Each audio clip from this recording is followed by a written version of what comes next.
welcome to Flat Earth Debate Uncut and After Show. I'm your host Nathan Oakley, and if you are new to this channel, or you've not done so already, then be sure to subscribe. Hit the bell notification icon and join button if you'd like to become a Nathan Oakley 1980 channel member and keep up to date with the Flat Earth Debate. If you would like to support the channel, there is a super chat that runs alongside each of these shows while they premiere, and there's also a PayPal, Patreon and crypto link in the info box below the video. Also below this video you can get £50 for swapping your UK electricity supplier to Octopus Energy, and this is of particular note if you drive an electric vehicle. Speaking of patrons, I'm going to do a quick shout out to all of you who do support me on Patreon, so a massive shout out of thanks and appreciation to Adam Price, Fibre Oats, Bogey, Michael Kahn, Sarah Griffiths, Donald Hill, Rob H, Ben White, Maximum Gravy, John Kays, Patrick Gunnels, Banter, Will Brax, Mel B Styles, Troy Shuker, Maris, Hairy Blade, Mobile Max 777, Neo the One, Lost Cat FE, Rob W, Open Minded, Reese Pound, Del West Watson, Muted, Maria Nealand, Unbelievable Productions, Blue Ridge Ranger, The Real Gabster, Liam Nedrick Jr., Abraham Mohammed, Adrian Quintana, Skeptic936, Life is Short, Texas Mike, and David Wayne Foster. So another massive thank you to all of you for supporting me on Patreon. Now I will hand over to whoever is in Discord and Google so you can enjoy their dulcet tones while I set up for today's live show. No. Just got up. I'm about to make some breakfast and such. What's up, Righteous? Hey, Harp.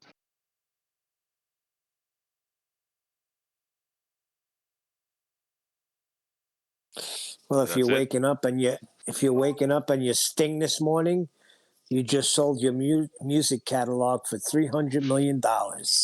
Nice. What are you talking about? The lead singer for the Police, Sting, he sold his whole music catalog to Universal for $300 million, which is a good move because the music industry, who knows how people are getting money with the way the computers are going. People are just hacking music and taking it. Nobody's paying for anything. Hey, 10th. Good morning. Morning, 10th. Isn't it better to hold on to like an investment? Because then it seems like money can devalue like way quicker. Like you never know when money could just, flip like that. Yeah, Sting's like 70 years old. Yeah, that's what they were saying. If he gets paid that through the course of time, if he just holds onto it, but Universal comes and makes you an offer like that, that's an offer you can't refuse. Who did they make Well, the how old offer is this to? guy? Like 70? Well, then, yeah, it's only he's probably thinking like, why do I need to plan for the long term, right? I mean, that should My last them question like is, what about the other two a lot guys in the just by Police? itself. They don't get no money? I came in late. Who are you talking about? Sting. Every breath you take, the Police. Yeah. What about him? He sold his music catalog for $300 million to Universal. My question is, what about the other two band members? Don't they get any money? They write any songs? Yeah, they wrote a few songs. The drummer I know wrote a few songs of them. Oh, what are you saying? They're just probably taking just what he wrote directly, and if they wrote something on an album, they're not including that? I don't know. I didn't see the details. That's how it works. You can only sell what's Yep, yours. that's exactly right. He's a dick. He ain't giving up no money to them. Okay. The truth, man. Yes. It's we all like- know Harper, Sting you're really talking well, don't like we? a drummer, Harper. It's like the That's because I lottery. am. No, Sting. Nathan, Sting is Harper's taking Stuart Copeland's side because he's a drummer. Also a guitar Marcus. player, so I'm taking the whole damn band's side other than him, and I can't stand that dude. He's a jackass. Okie dokie. Well, obviously that stings.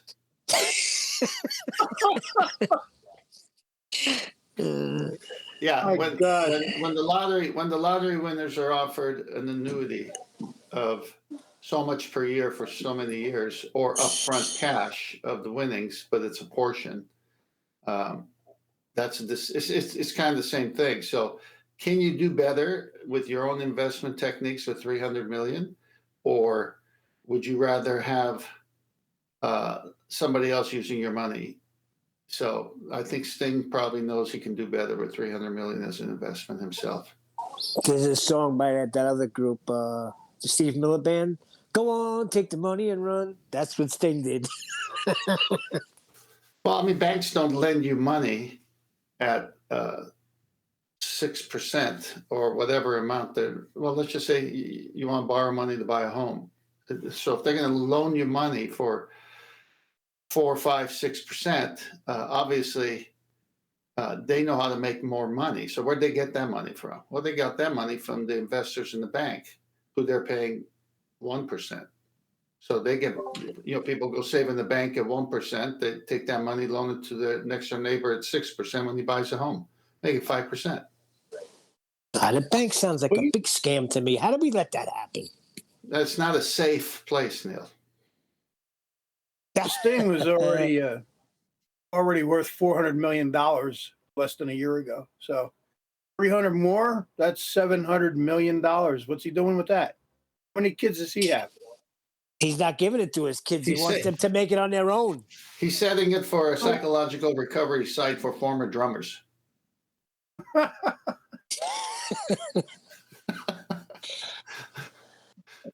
Okay, that's about Bongo Institute. $500. What's he doing with the other 700 million? For drummers who play string instruments, have a special therapy. Speaking of that, I bought those things for my son for Christmas, and he hasn't touched them. You know who's touched those electronic drums more? Me. I've been on them every day. Cool.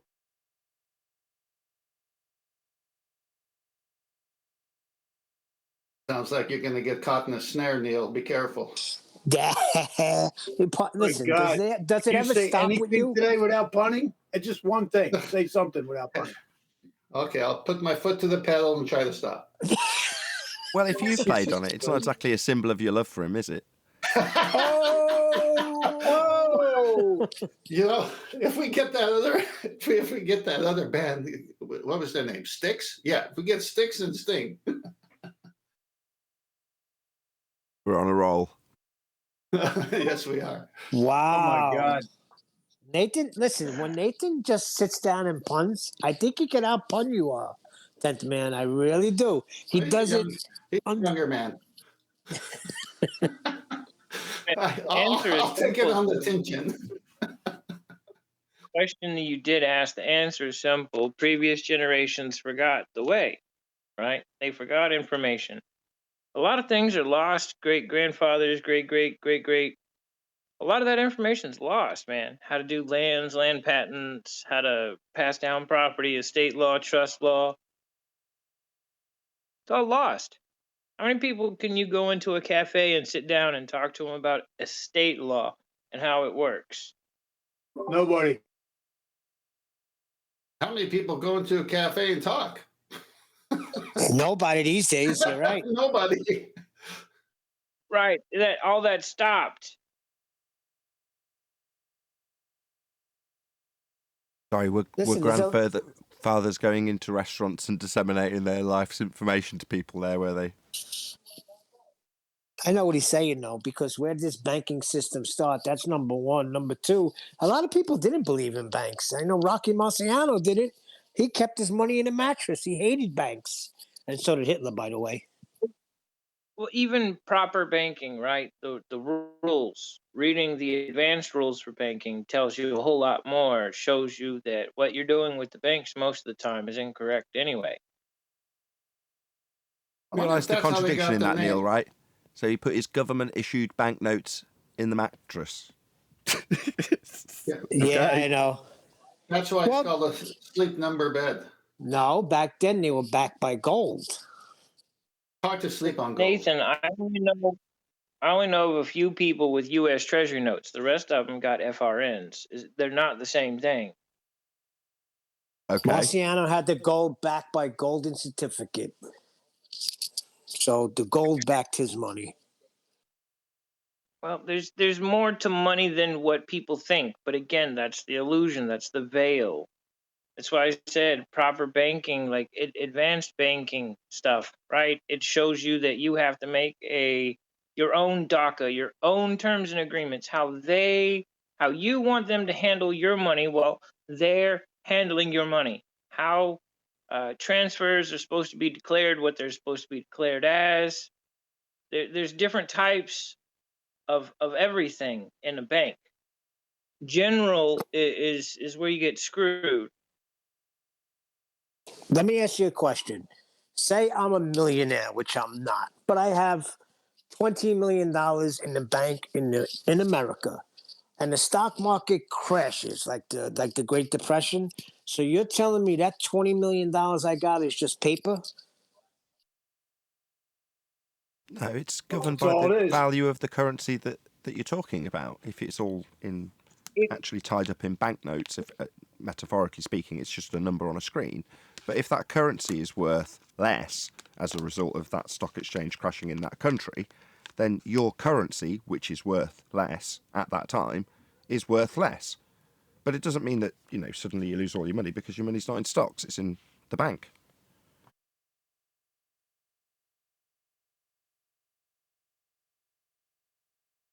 Plus, it's highly unlikely that you'd be in that position. If you had 20 million, it is extremely unlikely that it would all be in the bank. Unless you were an idiot, or you just happened to be given 20 million and it was in there for a short period. But I just can't see any reason why anybody with that amount of money would have that amount of money just in the bank. No, at least with a 5-bedroom house, you'd have it in 5 beds. What about 100,000? Say the guy that only has $100,000 in the bank, he That's loses, a right? pittance. 100,000. It's nothing. Yeah, I know, but say you do, and the stock market crashes. And then who cares? Bloody peasants with 100 grand. Who cares? But that's what I'm saying, Neil. There's 3 or 4 different types of accounts that you can have as a quote unquote average guy, right? Blue collar worker. You go into a bank, you've got general, you have things where you've made your terms, right? That's a different account. Then there's special accounts. Then you get out of the standardized bank and you go into statutory trusts, private trusts, and other things of the like. These are different accounts that can be managed by banks and bank personnel, but they're not necessarily theirs. They can't touch these things.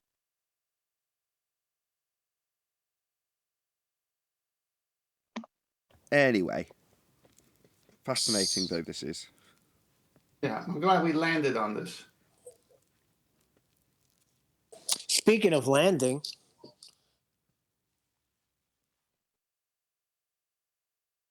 When someone says something like "speaking of landing," normally there's a whimsical tale to follow.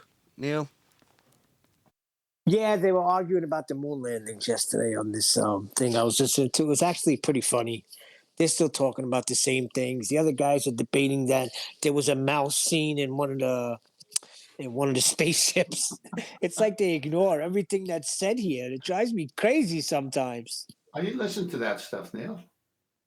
Yeah, I was a little bored yesterday. Well, then why don't bore us with your boredom? Well, Nathan said he likes to hear these things. What they're saying. That's what they're saying. It's like we could go for 3 hours straight. A mouse violated the second law of thermodynamics.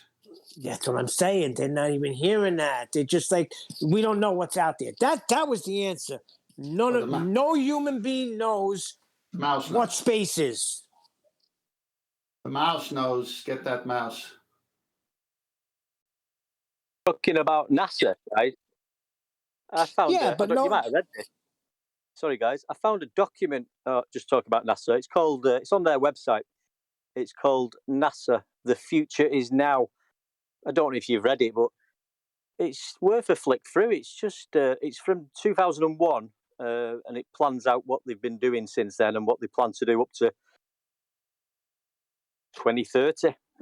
About mixing robots with humans and crossbreeding and dust weapons, nanotechnology. That It's called explains the mouse then. it's called The Future Is Now. It's worth flicking through. It's just some of the things they're talking about. It's unbelievable. Well, that's funny. Hold on. Unbelievable, yes.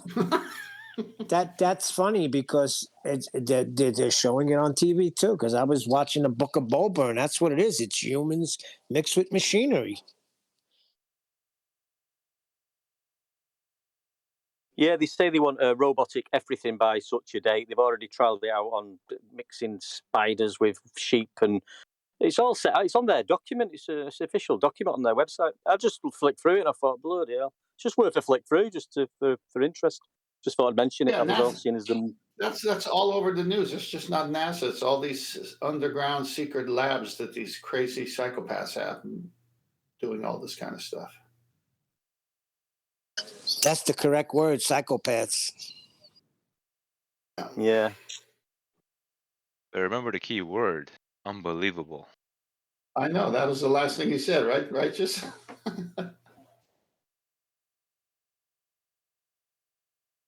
So we're supposed to have that guy come on today, Nathan. Did you? Oh, that's right, Friday. Oh, we're not supposed He's to say the here. date, He's but sitting there today's waiting. Friday. He's here. What's that? Oh, okay. He's sitting right here in the chat. Does Wow, he need you can unmuted? sit and chat. Is there a chair and He's chat right you in can the sit in? booth. Did His you? name is Protofad. Nathan. Hang on, Nathan. Did you happen to Sorry, see that? sorry, is someone talking to me? I just stepped away for a second. I was getting the breakfast finished. There he is. Who is this? Introduce yourself. Hey, hi. Name's Protothad. I've been looking forward to getting on the show. I mean, it's been a couple of weeks, and unfortunately, Nathan had to cancel a couple times. I'm sorry to hear you had a bit of an injury last time. That's never good. That's all good.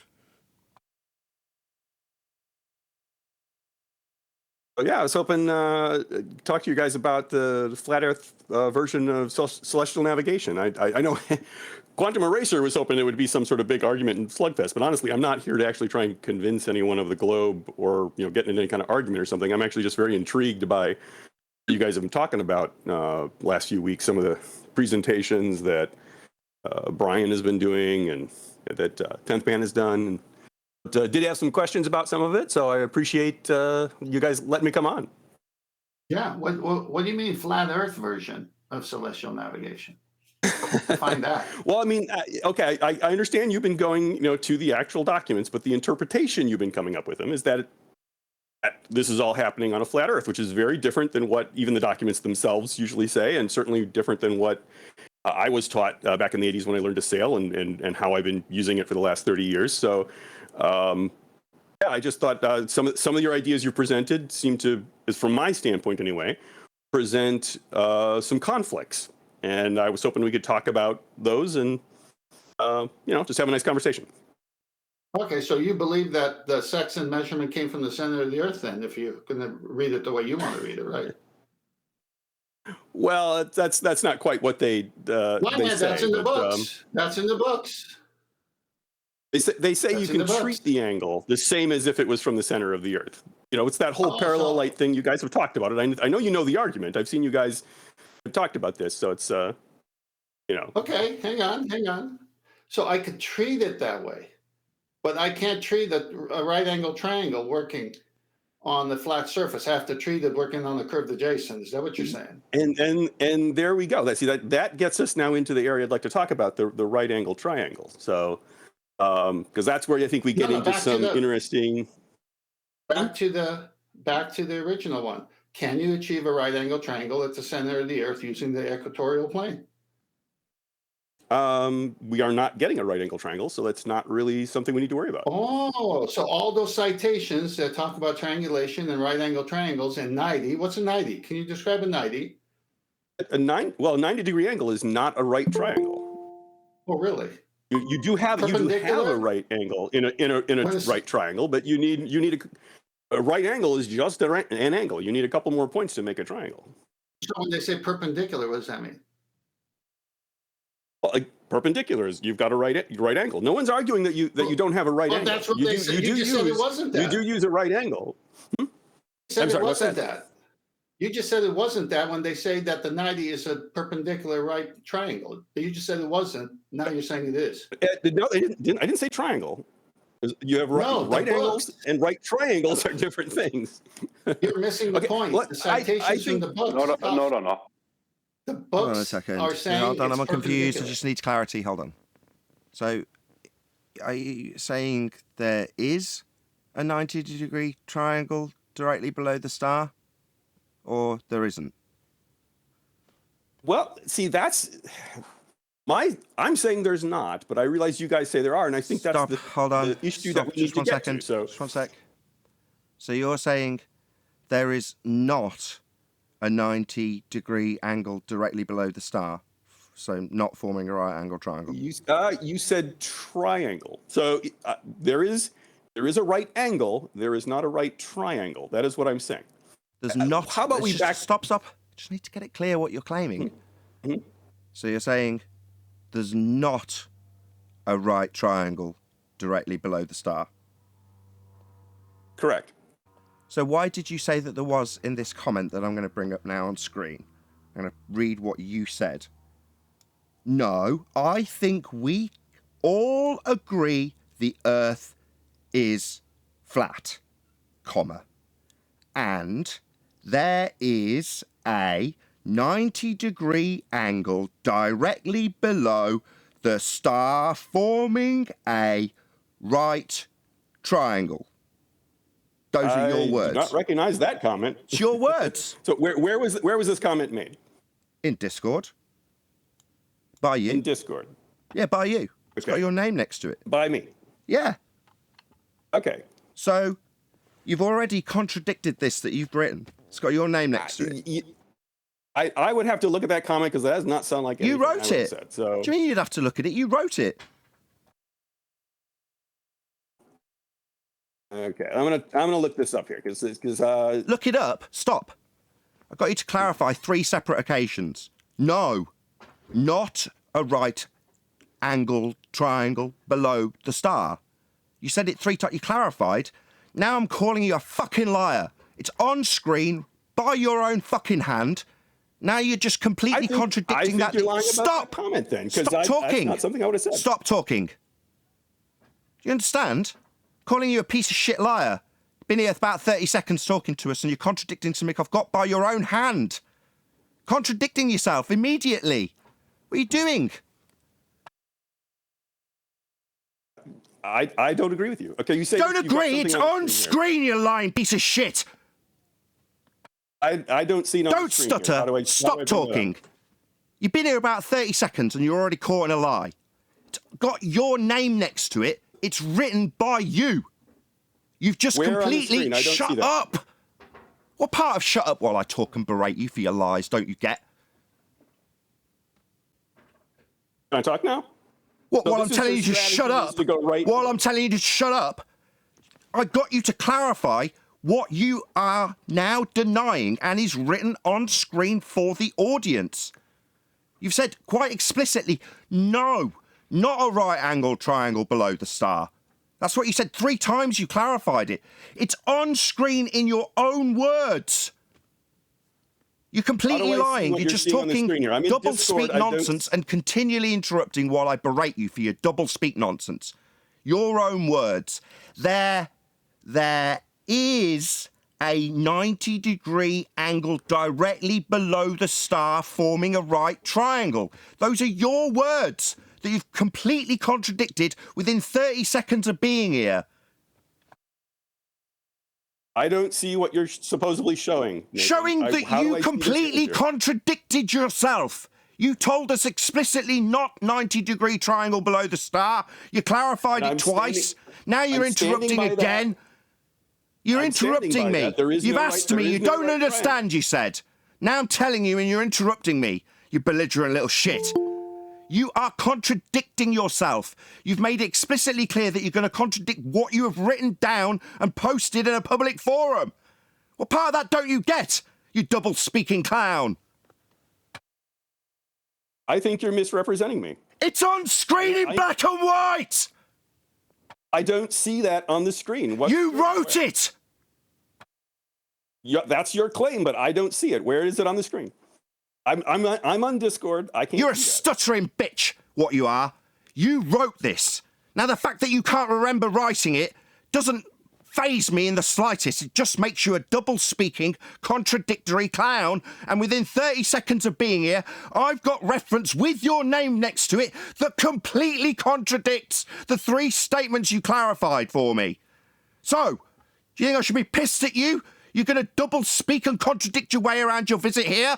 You've done it within 30 seconds. I've proven it. And now you're denying the words you've written.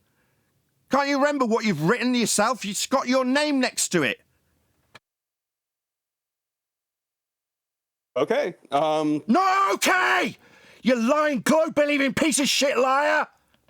No, okay! So this is what you're going to do. It immediately makes That's me fine. furious with you. You don't want to. Shut up! The point I'm going to bring up. Shut your stupid lying mouth. You've got here, and within 30 seconds, I'm absolutely furious with you and calling you a liar, calling you out for a liar, proving you a liar for an audience. You think that's okay? You disgust me. I've already proven you a liar within 30 seconds of you being here. You disgust me, you piece of shit liar. What the fuck are you still doing here? You think that's funny, you disgusting human being? You are a pig. You are a filthy, lying pig. Understand why you need to. Stutter for me, lying pig. Your lies on screen for the audience. Want to bring up, do you? What's your name? Your full name, lying pig. Give it me. Well, you know what it is because I've been on the YouTube channel. What's your name? Your real name? You lying, disgusting, lying piece of shit pig. You know what it is. Say it. You know what my real name is. Say it. It's Thad Fettoplace. You know that. So the name on screen with your lie labelled on screen for my audience, that's your name. Yeah, that's because I've got you lying within 30 seconds of you being here. I'm on Discord. I can't see the comments. You're a stuttering bitch is what you are. Like all of them, you've immediately started lying. It's a fucking outrage. I would guarantee you're a stuttering that bitch. Quote is probably me, you hear me? Describing yeah, you're hearing me, stuttering bitch. Posted, or you hearing me? You're hearing me, stuttering posted, bitch. And you're a stuttering bitch.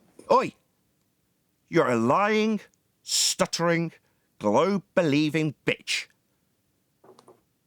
I'm disappointed, Nathan. Disappointed in yourself for lying?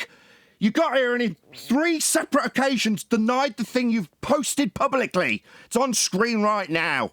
You should be disgusted with yourself, you lying, disgusting pig. Just go look up what you posted, you moron. You lying scum. You're going to have to give me some context. I can't, from Discord, I can't see what you're showing. Can't remember what you've written? It's your words. Stutter for me, you lying pig. Yes, science stutter, you lying pig. How's it going? Did you think you were going to win against the flat earthers that caught you out in a lie 30 seconds after getting here? Do you think you're doing well? It's talking straight through the middle of me, telling you off for lying. You think that's doing well, do you, while I tell you off and you talk through me? That's right, I'm telling you off, you lying pig. Why? Now it's time for the further questioning stage. Why have you told us on 3 separate occasions and opened your little discussion with us with all, I want to have a nice little discussion. What, by immediately lying to us about there not needing to be a right-angled triangle below the star we're measuring on a flat plane? Immediately lie about that fact that we've got you posting to a public forum in black and white. Just immediately lie about that fact that we need 90. Because you've lied about it immediately, haven't you? Why? I have not lied. That is my... It's on screen, you dumb fuck! Liar! In your own fucking words! We know you're lying, because we've got your words proving it! Don't worry, dear. I'll be done with this in a little while. So, yeah. My wife is rolling her eyes. Oh, really? What, because you're being shouted at by a flat earther for the lie I'm proving on screen now, in your own words? Yet you've married a lying pig. Roll your eyes, your man's a liar. And if you breed, your kids will be too. say, you'll father liars, 'cause you are one. Clear? Oi, wifey, you've married a liar and you will breed liars. You want to say about it some more? Tell me that you don't need 90 under a star, while I've got your own words on screen saying you do. Lie for me, pig. You have a 90-degree angle. You don't have a 90-degree triangle. What, like it says on screen? For me the right triangle? Those are your words, lying pig. From your own hand, you're denying your own words again, liar. You are undoubtedly showing something where I was describing what... A right triangle, the one you're now lying about. That's right, your own words that prove you wrong immediately. That's right. So you're showing... So you're a stuttering lying pig. I'm trying to say that's what I say is happening. So that's what you've said happens. It's on screen. Yeah. I understand your strategy. I understand that you are a lying, stuttering, globe-believing pig who is immediately here lying about the things that are fact. You will require a right-angle triangle. You admit it in this text on screen you're currently lying about. What an outrage. I hate you. Do you want to... I hate you. Do you understand me? I hate liars. It's very unhealthy to carry around that. I hate you. I hate you. I hope you go to hell and have your lying tongue removed in a very painful manner. Because you're scum. You deserve pain for your brazen lies. Could I ask him a question, Nathan? I would like to have a conversation with Brian. That's what got me into all this. Fuck what you want, lying pig. You'll get no respect. You'll get none of your requests met. You're a pig. A lying pig. Save me.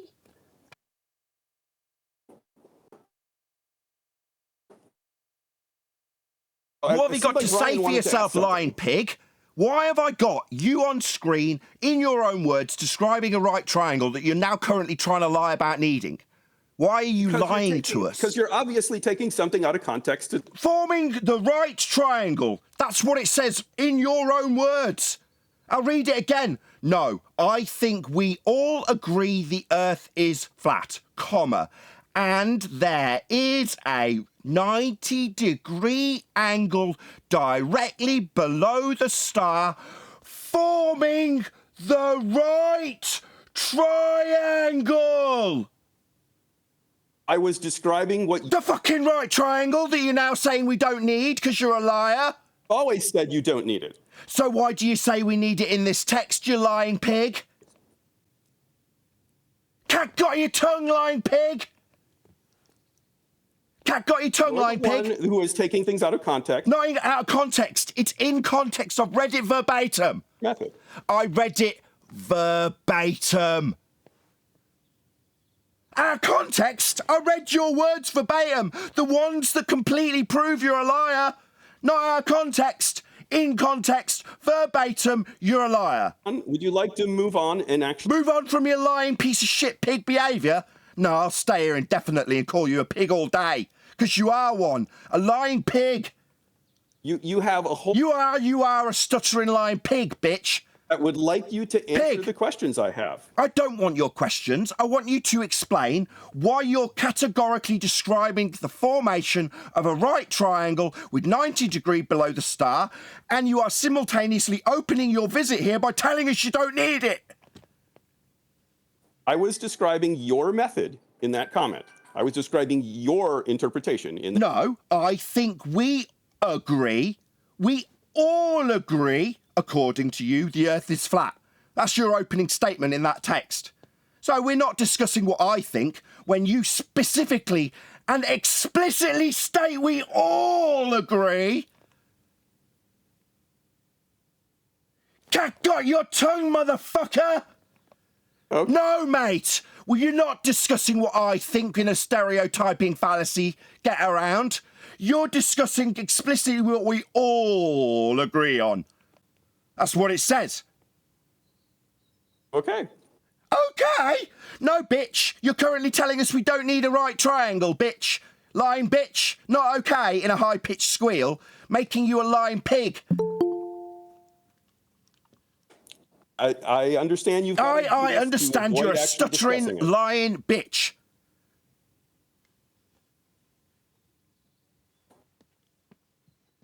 You see, I really should have waited until the main chat when you couldn't actually post stuff that no one can actually see. Until you So run it you later, wrote it. Are you thick? You wrote Yeah, that. I'm sure I did. Yeah, so what? You think you need to see it back when it came from your own fucking hand? It's strategy you use, so that's good. Sorry, you wrote it. You think that's a strategy by me? Am I magically making you write this shit down and then magically making you interrupt me while I defend your crap that this is a strategy for me to produce things you've written down? Yeah, you wrote them. You came up with them. They're your words. Is that my strategy, is it, dickhead? I think we all see what your strategy is. What, to prove you're a liar categorically by showing your words that completely contradict the thing you've claimed 3 times here in your opening statement? Yeah, that's my tactic. Show you're a liar and prove it beyond certitude. Yeah, great tactic for showing what a lying pig you are. It worked a charm because I proved you're a liar. The people in Discord are not impressed with you right now, Nathan. Oh, aren't they? Appeal to the people around you like that's going to change anything. Anyone want to post this dick, his own words? Okay, so I have just posted an image in the Discord main chat. Why? We're still on your lie. Sorry, we're still on the right triangle. You said we don't need it. We opened with that. We do. We do need that triangle you lied about. And you're going to chant through this devastating loss you've been called a liar over and move straight past it? I understand that you need to do this so to avoid the actual argument that... The argument that we're going to need a right triangle and you've already lied about needing it? You're going to keep on that. Okay, that's... Oh, what, the thing that makes the Earth flat and proves it with the right triangle you conceded in this message on screen right now and then simultaneously came here to lie about? I'm going to stick with that. Yeah, I am. Yeah, shocker.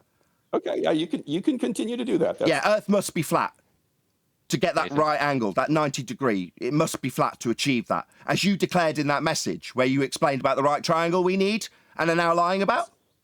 Yeah, we're going to need a flat Earth to do that. I can post that message if you want. Yeah, you let him see his own words that prove him a liar. Because that's my tactic, isn't it? Are you going to post it in Skype, though? Because I don't see it.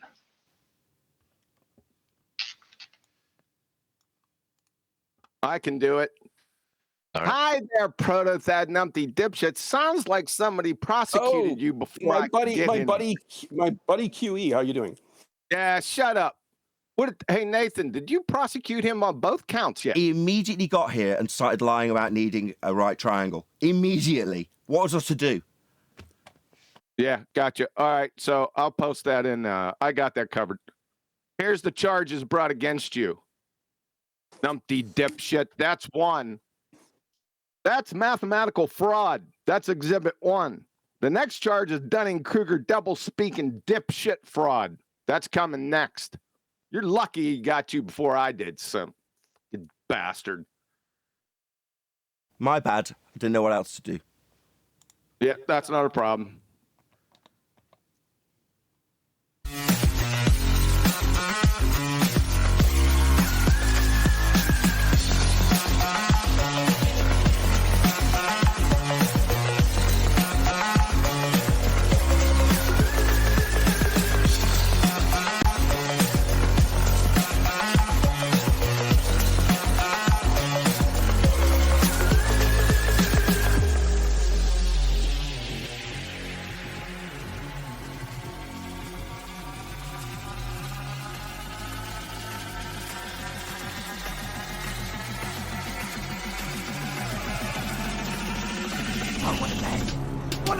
Welcome to Flat Earth Debate Live. I'm your host, Nathan Oakley, and if you are new to this channel, or you've not done so already, then be sure to subscribe. Hit the bell notification icon and join button if you'd like to become a Nathan Oakley 1980 channel member and keep up to date with the Flat Earth Debate. If you would like to support the channel, there is a super chat that runs alongside each of these shows while they are live, and there's also a PayPal, Patreon, and crypto link in the info box below the video.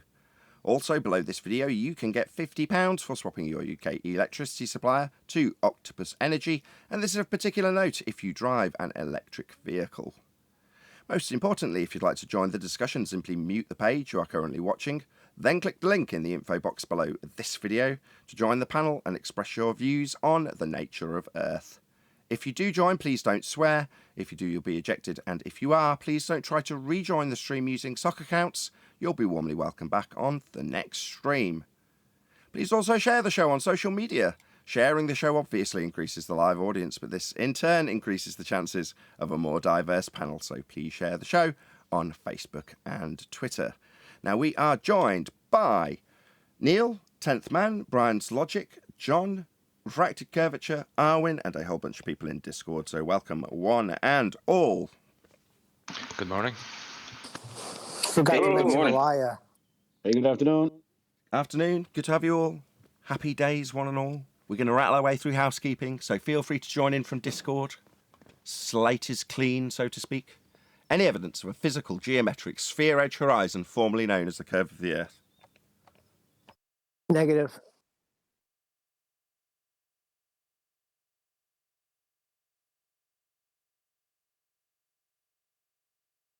Is that it? Okay. Any Well, evidence? there can't be. Go ahead, Brian. There can't be. There can't be. All the mathematics for the globe are based on a flat plane. They're all based on elevation angles to Polaris. So there can't be what you're asking for. But is there any evidence you can have an elevation angle acquisition from a curved adjacent, i.e. sphere Earth? No, absolutely impossible. Has to have a horizontal baseline.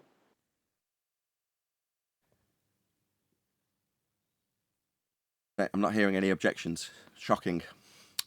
Any evidence of axial rotation? Do I get a chance to object? Of course, that's the point of it. Oh, you get your chance. You get your chance. You just wait. There are charges brought against you. You just chill Yeah, out. I see them posted. Looks like we'll get to that later then. I was more than happy for you to answer any of the housekeeping questions. But obviously, there's charges and I haven't levied them.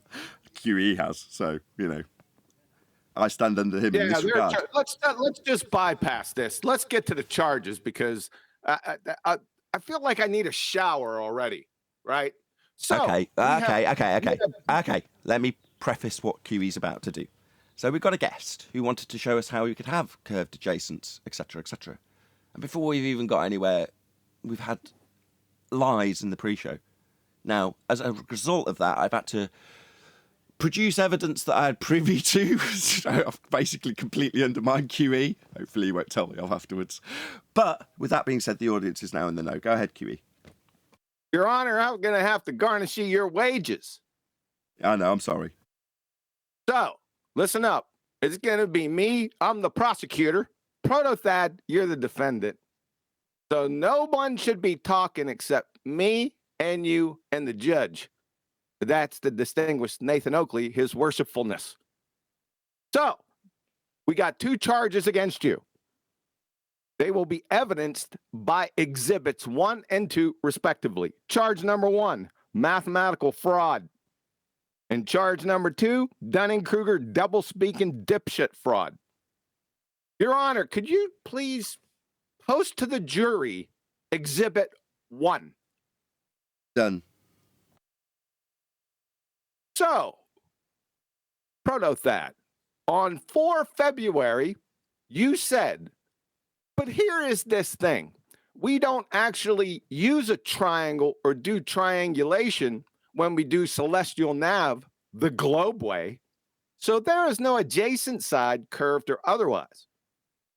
4 days later, on February 8th, in the year of our Lord 2022, Brian and 10th Man keep saying it can work on both models and that the globe version was reverse engineered from the flat Earth.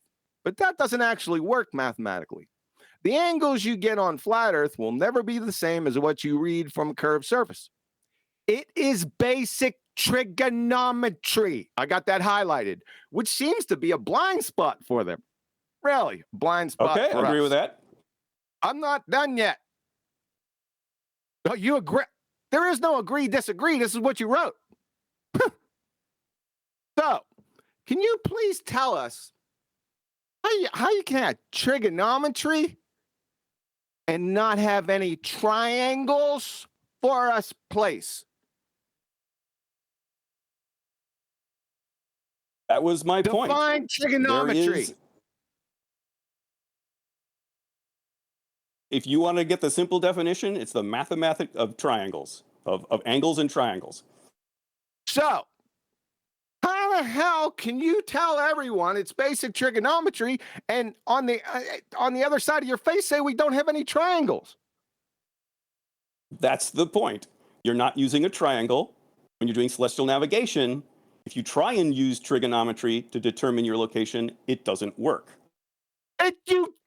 Oh my God, Judge! I have a demonstration of that. If you want to post evidence, I have a picture I can post. Judge, I got evidence right here, you numpty dipshit. You said we use basic trigonometry, right? But we don't have any triangles. Trigonometry is the study of triangles. Right. If you try and apply trigonometry to celestial nav the way you do, it proves that it doesn't work. Celestial nav the way you do using basic trigonometry and no triangles. So trigonometry is the study of triangles, right? Is this, I don't know, this sounds like something like, is this like a turkey without feathers?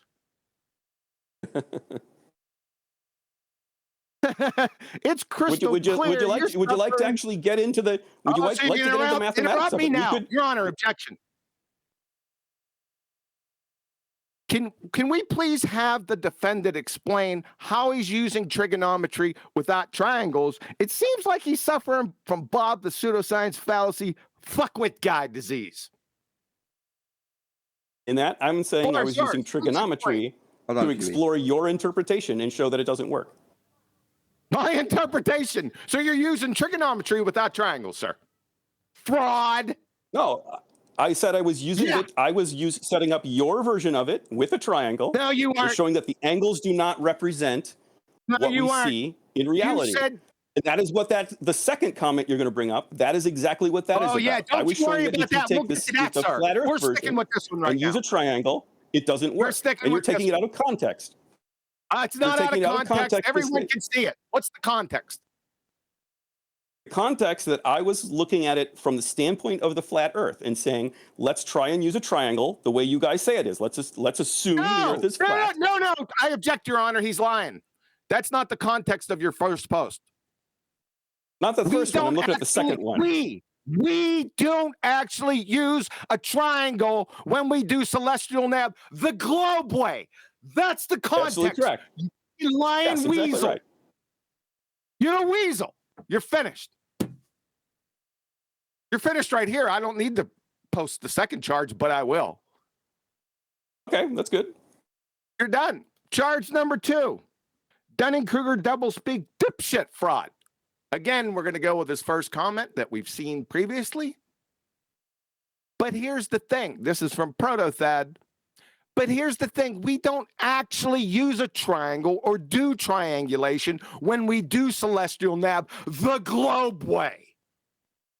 That's the context. So there is no adjacent side curved or otherwise. Now, 2 months prior on 24/7, you left your fingers do the talking. But I caught you.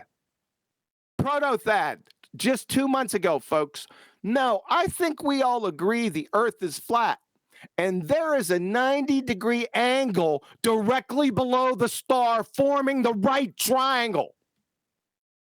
What do you got to say for yourself? Oh, Your Honor, did you post that was taking it from the standpoint of the flat Earth to evaluate if triangulation could work. If you kept reading on, you would find that in order for triangulation to work, you need to know the actual height of the star, which you don't have. That is the part you're trimming out. So the continuation of that is you don't actually, it doesn't actually work because you never actually have the height of the star. That is the part of the context that you were trimming out of that. Objection, Your Honor. Red herring fallacy. Going to the height of the star, which is irrelevant to this. You said we don't use a triangle because you need it for triangulation. Objection! Don't fucking interrupt me, you lying sore rat! Everyone can see it. Listen, I'm not going to get upset. Everyone can see it on screen, Exhibit 1 and 2. There's no way out. Your Honor and the jury, my recommendation for sentencing, he should be hung by a fucking yard arm. Prosecution rests. Okay. So if I can have my time now, I would like to post some evidence as well. Someone could actually put this up on screen. It's in the main chat. All right.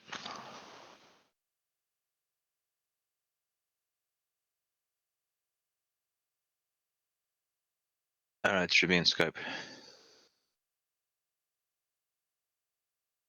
Why is he presenting evidence? He's already fucking guilty of fraud. Judge. Presenting evidence of what? He's a numpty dipshit. So why don't we just talk this through then? If you, Why don't we just, you stumbling fucking weasel, you. Judge. So you're saying that when I get an elevation angle, and then I subtract that from 90, I can get the base of my triangle by just multiplying it by 60 nautical miles per degree. That's how you guys say it works, right? And if I'm at a boat, we don't say that. That's how it says it works in all celestial navigation. Exactly, and I agree with that. So from what you're saying, Excuse me, you're building a straw man. We don't say that. That's what celestial navigation says. Exactly. You get that right from the books. I agree on that. So I don't want to straw man your argument. So let me actually ask to make sure I get it correct. Hello. Yeah. So we're all in agreement that that's not something we say flat earthers. That's how celestial navigation works. Correct. I was getting to the part of what you say. Stop. So, in order to perform celestial navigation, we will require a 90-degree angle below the star. That's what celestial navigation is, and that's how it's described. That's not what we're describing. That's what it is. So you can't do it on a curved surface. It requires a flat Earth. Flat Earth proven. Okay, let's explore that. You say that you have to have a flat baseline.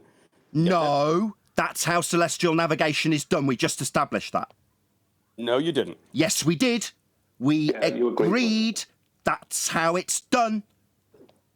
No, So that's not how celestial navigation is done. When we asked if that was how celestial navigation was done and if it was a straw man you were building or not, and you agreed that's how it's done, that's how the celestial navigation's performed. It's now not how it's been performed. What a shock that the man who immediately got caught out lying is now lying about the very thing he conceded 30 seconds ago.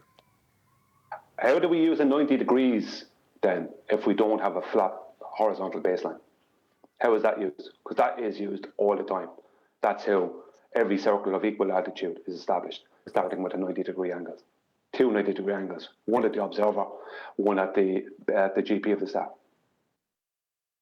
Okay, so let's take this example I'm talking about. Let's answer You've got your elevation angle. Let's answer the question you were asked. That's all that's important. Okay, go ahead. What was it again? How do we use 90 degrees without a horizontal baseline? You are getting the horizontal to the celestial horizon, which is not the surface of the Earth. And you're using that only as a convenient way of getting the vertical, the zenith angle. So the dip and height of void corrections don't exist then, is what you're saying?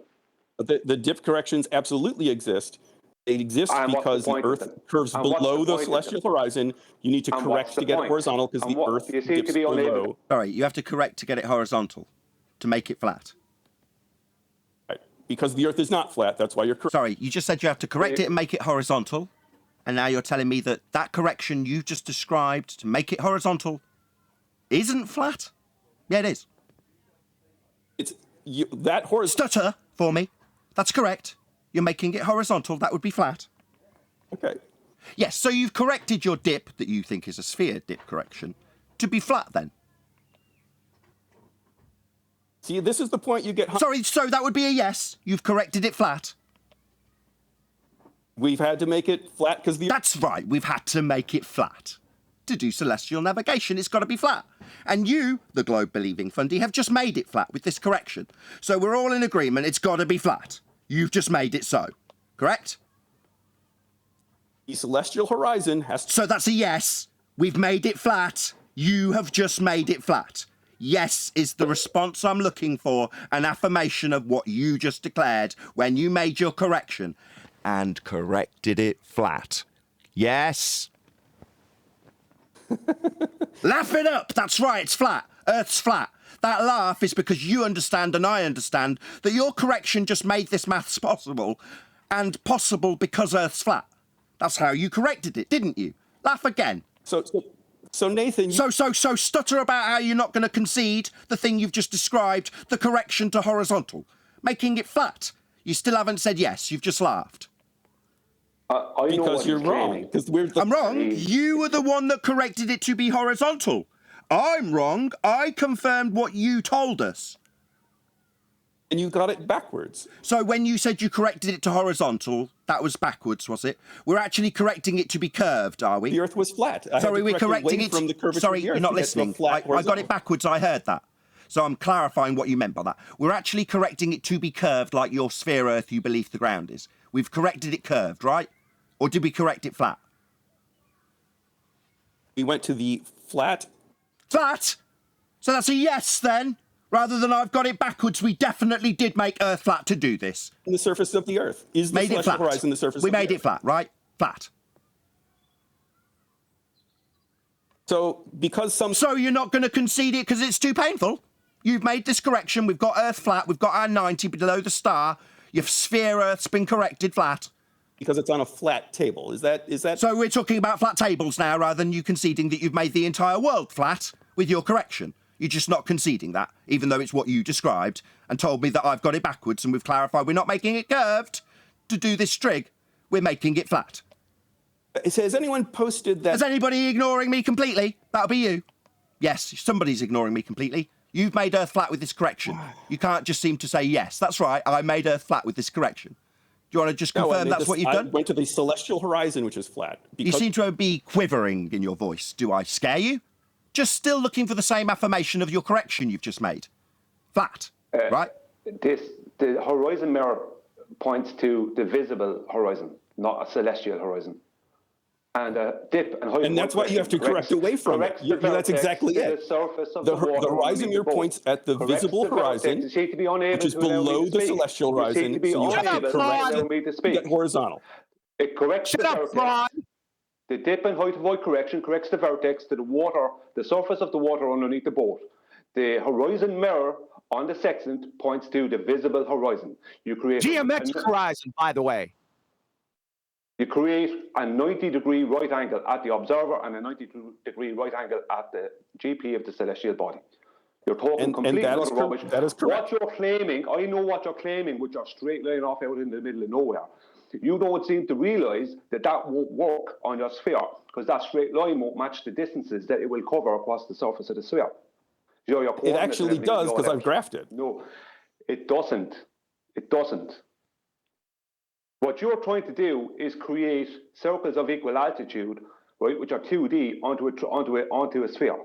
You can't do that. Yep, and I've done that. I've actually drawn it on an actual sphere. Show the celestial horizon mirror on the sextant. Show it. Why are you laughing? That's why you do a correction. Why You're are you not doing laughing? the celestial horizon. That's why you do a correction. Sorry, and we're correcting to the celestial horizon. That's something you're measuring with the sextant. That's the stop. Hello. The question you got was, that's if you're claiming to be corrected for what we are citing with the sextant. Then you laughed. Is that not correct? You're not citing on the celestial horizon. You're citing on the visible horizon. Well, that's a problem for your argument. You laughed. Sorry, do you want to stop talking? Sorry, when your argument fails, doesn't mean that you need to babble incessantly through the devastating point being reiterated to you. That's a big problem for your argument then, isn't it? You understand, or did you just want to laugh again? At your loss, that is. That's what you laughed at. You realised that you laughed because you lost? If that makes you happy.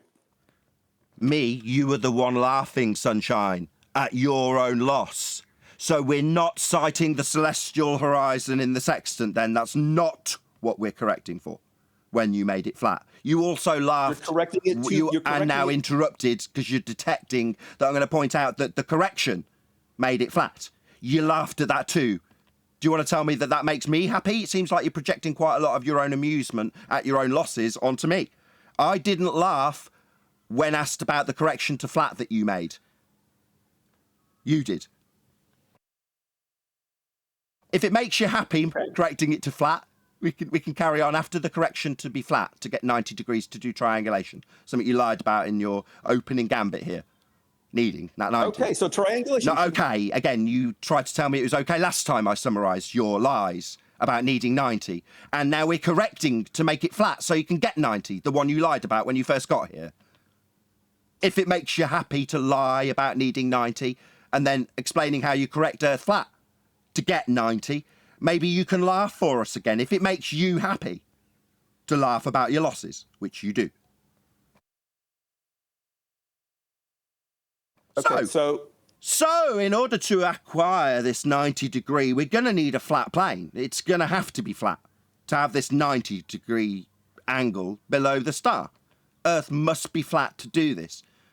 Now, if you want to disagree, we'd like to know how you acquire an elevation angle if the surface beneath your feet's curving away from you, because that won't give you 90 degree to the star. How do you acquire an elevation angle from a curved adjacent? Can you answer that, please? You just said it. It doesn't give you 90 degrees. That's why we have a dip correction. Correcting it flat. The dip gives you the 90. Because It's exactly what? Correcting it flat. Correct it. You keep saying it and like not realizing that you're making the exact point. The Earth's flat, and any preconceived notions of sphericity will be corrected, because if they weren't, you wouldn't get 90 degree below the star. So in conclusion, Earth must be flat, and this globe believer must correct his Fundy sphere belief flat in order for this to work. You don't see the total contradiction in what you're saying there, Nathan, do you? No, I see a right angle triangle presented by you with 90 degree being the only way to do the trig. And you've told me that you've made a correction from your Fundy sphere belief, which isn't being cited in a sextant, to make it flat. That's what you told me. Why would we have to make it flat if you're... To do trig. To get 90 below the star. Let's talk about... Let's establish that we've got a flat plane beneath our feet to do that. And if we haven't, you're going to make it so by correcting it to be so. We know, you told us. Why would we do that? To get around. To triangulate our position. That's why we do it. You just need a flat plane to do it. Let's talk about that supposed triangulation that you're doing. It's on your diagram that you posted. Elevation. Sorry, we're back to your straw man that this isn't how celestial navigation's done. It's just our claim. We already established it's not our claim. It's just how it's done. If it's no. No. Yes. That's definitely how it's done. We definitely do trig with right-angled triangles to establish our position by way of triangulation. That is how it's done. This right-angled diagram that you posted is a fairly reasonable description of measuring an angle to a celestial object and then getting 90 degrees below it. And what do you know? We have definitely in your diagram got a flat plane for this triangle. That's how it's done. Fact. Don't have to if like it's it. done, then why doesn't the math work? I'm showing you... Sorry, the math doesn't work. You think that trig and triangulation isn't working and they don't have sextants on aeroplanes just in case because it does work. You think it doesn't. So you think it doesn't work. They don't put these sextants on aeroplanes just as a backup because you think it doesn't work. Is that laugh again? If it makes you happy, you can laugh at your own loss. You've lost, fuckwit. That's right, they do definitely use sextants to figure out their location because it definitely does work, and it works with right-angled triangles off flat planes. Not use right-angled triangles. Well, why did you post one? Because I'm showing your version of it. And my version, or just celestial navigation straw man attempted for the third time? It's not my version. I've never done this, ever. Why would you presume that the very well documented process of celestial navigation is mine? It's not. This is just how it's done. Stop making it mine so you can try and attack it like it's wrong when it's being done the world over and they carry sextants on aeroplanes so they can achieve this method with flat planes. Obviously, they're using a bubble sextant on a plane because they can still get 90 if everything's flat and parallel to their position in the air. You couldn't do that if it wasn't flat either. But you're telling me it's my version and my version's wrong when it's definitely not. It's just celestial navigation. You already conceded it, but we know you're a lying pig, so you're going to straw man us that it's our version and it doesn't work when it definitely does. Okay, so... Okay. No, not okay. You seem to be positioning this celestial navigation method like it's mine and doesn't work when it isn't and it does. The interpretation that it uses... Interpretation? No, it's well documented. I haven't interpreted anything. You... Stutter for me, bitch. That's right. It's not mine. I haven't interpreted it. It's well documented. Even your own slide on screen now shows right-angled trig being done. That's a fact. It's not mine. It's showing not wrong. it that it doesn't used. work. Take a hard look at that. It's showing that it doesn't work. What, this right-angled trig on screen being the performance being done with a right-angled triangle, you say that doesn't work? Okay, so if you have... No, it just wouldn't work if you had a curved adjacent. If this line on the base of your diagram was curved, this wouldn't be a right-angled triangle anymore, and that's what it would be on a curved Earth. So your version of trig on a curved surface won't work because you can't have a curved adjacent to this triangle. Should we talk through what's in this diagram? This is representing how you say it works. No, this is just celestial navigation. Again, you've fourth attempt at a straw man that this is mine. What part of... I've never done this. I've never been out at sea and never even held a sextant. Why would you position this like it's mine for a fourth time? But you know how it Fourth time, right? It's mine, right? My method. I documented this, did I? An elevation angle... Sorry, straw man using asshole. That's your fourth attempt at pinning this on me like it's mine and wrong. It's a well-documented method called celestial navigation. It's not mine, it's not wrong. And the documents... And it's you stuttering around that fact that you've positioned that 4 times and failed all 4 times. Maybe an apology. This isn't Nathan Oakley's celestial navigation, and it isn't wrong. It's just celestial navigation. It definitely uses right-angled trig. Do you want to try it for a 5th time? Maybe laugh. Okay, so if it... Not okay. It's not mine. It's not wrong. Clear?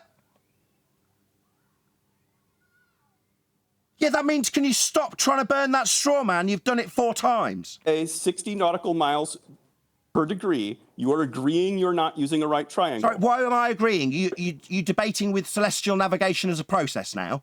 That's not here. It's not going to be reified or pinned on me.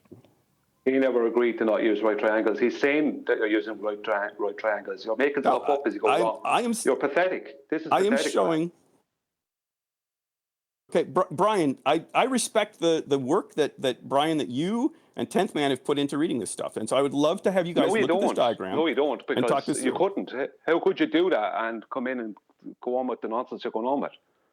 Let me ask you a question. I can see that you're very enthusiastic about this process. Let me ask you, this will break it right down. Sure. You know the initial angle you take? Is that a 90-degree right angle? The initial, you mean the elevation angle, or which angle are you talking about? The initial angle you take from the bow of a boat, is that a 90-degree right angle? You're getting an elevation angle. So like in my example there, you might have one of 65 degrees. The initial angle you take, right? Your horizon mirror goes to the visible horizon, and you then look at the star, right? That initial angle. Is that a 90-degree right angle? It's not. Yeah, and what makes it a 90-degree right angle? How do we correct that to make that a 90-degree right angle? You have to do your dip correction to get to the celestial horizon. That's the artificial flat plane that you have that is not the surface of the Earth. The baseline of that right angle is underneath the bow of the boat. Underneath the boat along the surface of the water. Yes, you agree? No, I wouldn't really say that. That's what you're above the water. So that's what they do. How do they know? How do they get a co-altitude distance that becomes then an equal nautical mile distance? If you have 90 degrees underneath 90 degree underneath the boat, right, and 90 degree at the GP of the celestial body, you can only have a box. Is your sight line in the zenith, and the sight line is from where you're viewing with the sextant. It's your eye line. That's so saying it's down below the boat wouldn't really be accurate. Excuse me. The height of right corrects the vertex. You're breaking up. Try that again, Brian. You broke up. To the surface of the water underneath the boat. I don't actually agree with that. I say it's the sight line. The sight line Well, I is don't the care whether bottom you of agree with it or your not. That's angle. what all of celestial navigation say. That's what they do. You have a 90-degree right angle underneath the observer on the surface of the water, and another one underneath the GP at the GP of the celestial body. And the baseline of that right angle, right, is between those two 90 degrees. So that's a baseline, whatever distance, whether it's hundreds, thousands of miles, that's a baseline that's horizontal. It's your sight line. If you're drawing, depending on how you're drawing it, you might not get all the detail in there. But your sight line to the celestial horizon is the base of that angle when you're No, working it out your elevation isn't. angle. No, it isn't. We already covered this. Sight line to the celestial. You're not looking at the celestial horizon mirror. Didn't we already cover this? Right. You're right, and that's why you. So why are you saying that that's what we're doing when it isn't, and we've already covered it? I get. Yeah, shut up. You're just infuriating, you circle-jerking idiot. Okay, so... No, not okay. No, worthy of being told off, lying pig. Justice. Let's talk about the right triangle. Since I knew we were going to get hung... Yeah, I've already said he should have his tongue cut out in hell for being a liar.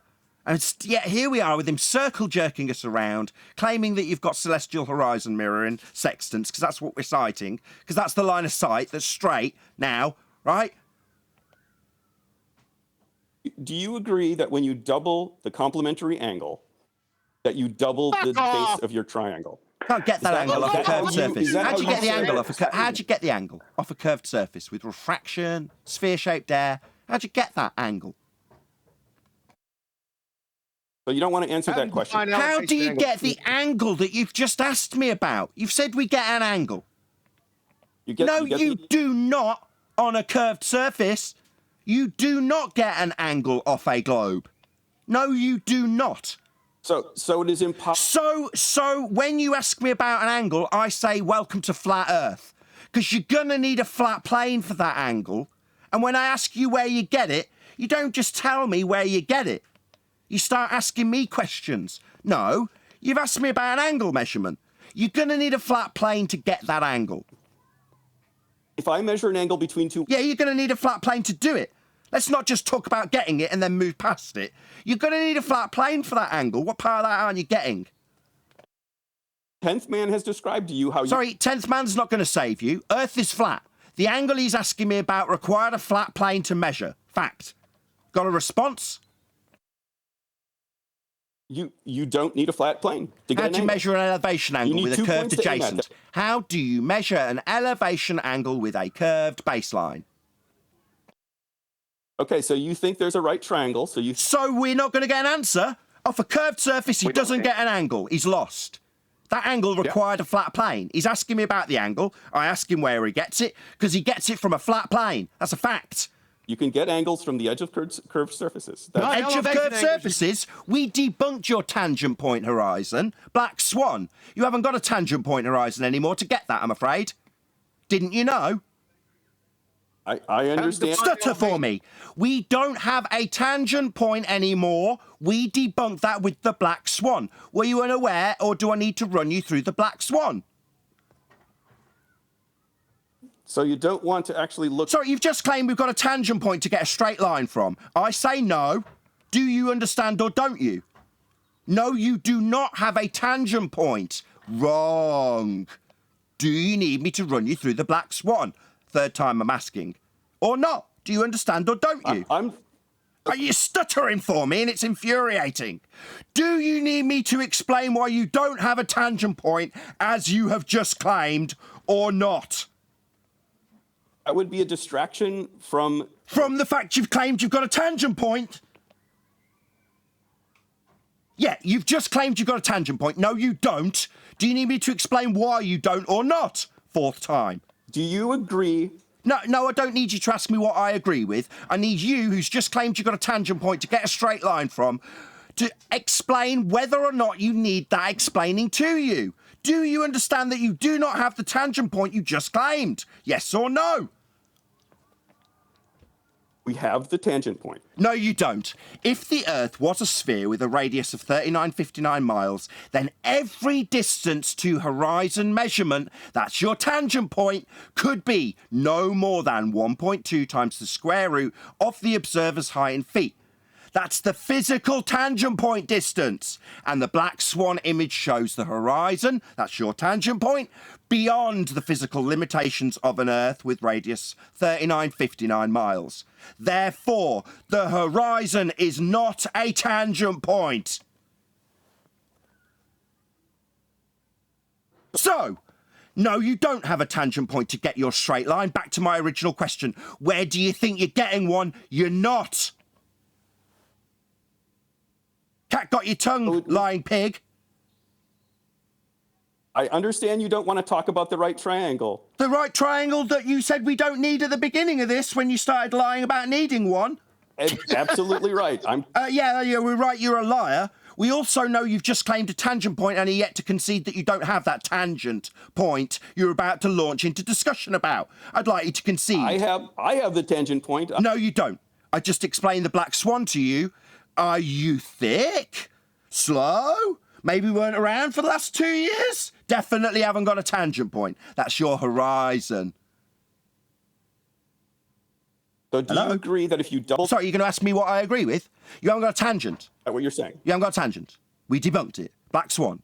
If the Earth was a sphere, let's slow it down for him. He's dumb. Slow. Or wasn't around for the last 2 years. If the Earth is a sphere with a radius 3959 miles, then every distance to horizon measurement, that's your tangent point, can be no more than 1.2 times the square root of the observer's height in feet. That's your Earth curve maths to your tangent point. And the black swan image shows the horizon beyond the physical tangent point horizon limitations of an Earth sphere radius 3959.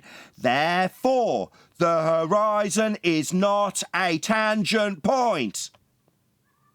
Twice. Okay, so you can ignore... Okay, so you haven't got a tangent point. I have a tangent point. No, you don't. I've just debunked it twice. If it makes you happy, you can laugh about it. So if it makes you happy, if it makes you happy, you can laugh about your lack of tangent point. We've debunked it, mate. Do you need it a third time? Maybe just chant that you do have one, because it's in your maths. But not in physical reality, the horizon's not a tangent point. It's 3 times I've told you. You lost that one. Okay. Would you like to laugh if it makes you Nathan, happy? You believe you have... I don't believe anything. I know you haven't got a tangent point. That's not a belief. I've demonstrated it. You've got a stuttering problem when losing. You've definitely got a problem with stuttering when a flat earther teabags you. You don't have a tangent. So you take that elevation. So you haven't got a tangent. Where'd you get the straight line was my question. You claimed a tangent. You haven't got one. So where'd you get the straight line? You don't. So when you asked me about the angle measurement and I asked you where you got that straight line from a curved adjacent to do the triangulation and trig, you started launching into an explanation about a tangent point you haven't got. So, without his tangent point claim, which has been debunked by the black swan, he can't measure an angle on a sphere. All lines are always bent, including the line of sight. So no straight lines for this angle, my friend. You can't get one. You will require a flat baseline. That's your elevation angle. Earth's flat. I don't think that this lad, Proto, I don't think you realise that the straight line that you're trying to create that will go off out into basically outer space, away from the surface of your sphere, I don't even think in what you're doing that you realise that that straight line will not match the arc that resides underneath it. You don't get that. I've actually graphed it. I've actually, tell you what, why don't I could post another picture. If anyone wants to put it up, Let me ask you a question. includes a graphing of the dip calculation. Okay, let me ask you a question about what I saw one of your posts from Discord, and it showed circles on a sphere, right? Now, on those circles, right, you had on the sphere, they're circles of equal altitude, right? Sure. Those circles have a radius line, yes? You would agree? If we don't actually use it, but yes, Well, all circles if you have a radius. look at it as a plane going through the surface. Size, yeah? But that's how you establish the size of a circle. That's how you establish the size of a circle. You need a radius. Yes? That is one way to establish a circle. You can also get it by intersecting well, you a sphere. Can't. How do you establish a diameter or a circumference without a radius? Well, in this case, we're measuring over the curved surface of the Earth. No, and that is another way of doing it. Well, that's the problem. How do you start? That's the problem, isn't it, Brian? Because if you're measuring over a curved surface, the radius isn't a straight line anymore, is it? But see, this is what I'm trying to get to, Nathan. This is what I'm trying to get to. You can draw circles on the surface of a sphere. Proto, the radius of those circles, are they straight lines? The radius, if you want to talk about the actual flat entire circle, the radius of those radius is going to cut. It's going to be below the ground essentially. But that's not something we don't use. That is not the distance between your position and the GP. Because you're getting that by you're getting that distance by multiplying 60 nautical miles per degree. Sorry, you're claiming a chord. You're claiming a chord through a circle, yes, or a sphere, as your radius. That is what it would be. We don't actually use that distance, but if you really wanted to get it, that's what you would do. Okay, a chord. So you're claiming a chord. Now you do realise that chord is going to be less in distance than the arc that resides above it. So that makes all your coordinates and all your triangulation is going to be completely out. You won't find where you think you're going to find. You won't find your location, and you won't know where you are. Because you've touched on exactly the issue. You're right. The distance, that straight line distance, is different than the curved distance, and that touches on exactly the issue. Well, it's different when it's your problem. The issue is yours. Now, when we do it on a flat plane, we don't have that problem with the circle of equal altitude having a radius that's presupposed to be on a curved surface that doesn't match. We don't have that problem. That's your problem. Claiming it's 60. What does 60 nautical miles per degree mean? Yeah, 60. Yeah, that's a flat Earth measurement. Yeah, you can't get that angle. That degree. If that degree is an angle measurement, that's two straight lines. An arc length. Why? That's two straight lines. That's an arc length. 60 nautical miles per degree can only give you a curved distance. It can only give you a curved distance. Proto, the arc you said, an arc length. Arc of what? What's the arc? Two straight lines. It's the circumference of the Earth. It's the circumference of the Earth. You're getting a partial circumference of the Earth. No. It's total nonsense. You're saying we're getting a partial circumference of the Earth when we hold a angle measuring device on the surface. Total nonsense. Arc he's claiming is in the sextant. Read chapter 14. Nothing to do with the surface of the Earth. He doesn't know what the arc is. Read chapter 14 of that Navy training manual that 10th Man brought out. Chapter 14 explains it. The sextant. The arc is in the sextant. Yeah, it's the arc. When they say the arc over the top. If it was the movement of the index arm through the arc within the tool, within the sextant. They're not talking about the ground being an arc or the sky being an arc. Yeah. The sextant is 1/6 of a circle. You guys actually have touched on this with the whole idea of the light coming from the stars being parallel. We didn't touch so therefore, on it. you can treat the angle as if it's from the center of the Earth. Why would and we that's do why that? you can. Why? Do what you're claiming can't be done. Stop, Brian. Stop. Okay. Why? Why would we assume the angle we've just taken from the surface is now at the center of a spherical Earth with all light from stars coming in parallel?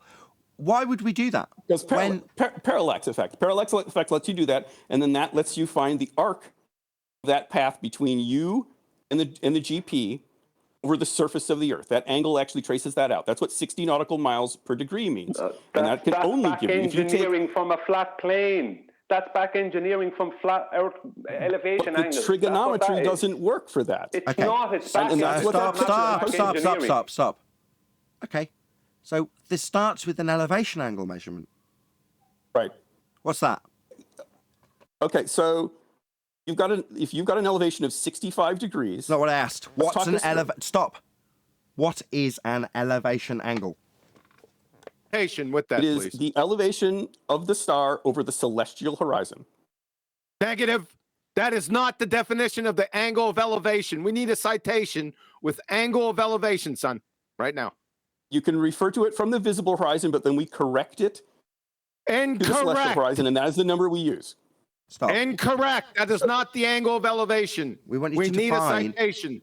Define angle of elevation. Yeah. What is it?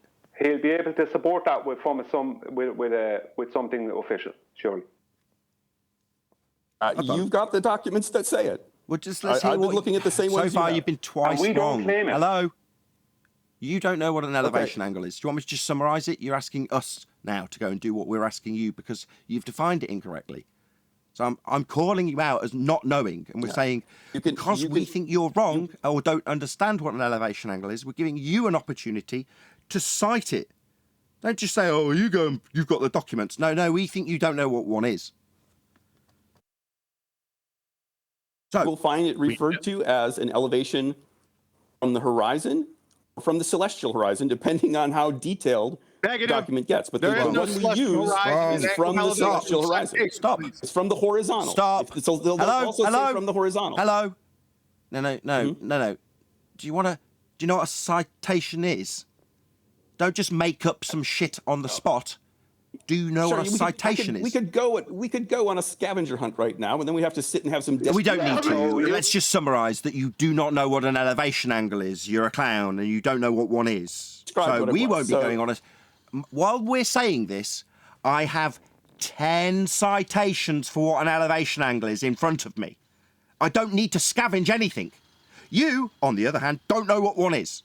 Ignorant of what an elevation angle is. Okay, so I've evidently been. So why are you here? You don't know what you're talking about. We're talking about elevation angle measurements, and you don't know what one is. Why are you even here? Okay, so you've got that Not elevation okay. angle. Not you okay. subtracted it from 90. Not okay. You've gotten 25 No, we're dealing 25 with a degrees. belligerent, ignorant prick. It's not okay. You're a prick. Belligerent and ignorant. You think you're going to plough on anyway? Mate, this discussion is based on elevation angles. That's what we're talking about. And you don't know what we're talking about. You don't know. Okay, so and you don't stop. how do you stop, use that angle Stop to interrupting get the me, my base of the friend. triangle? Hello? What I'm doing is pointing out that you have no place in this discussion because you don't know what we're talking about. Yeah?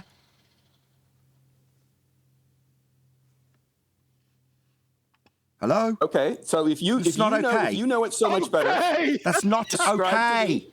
That's your opportunity to politely say, I'm sorry, I'm thick as shit and don't know anything about the discussion, even though you've wasted a prolonged period of time with us, literally not knowing the definition of the subject matter, in this instance, elevation angle.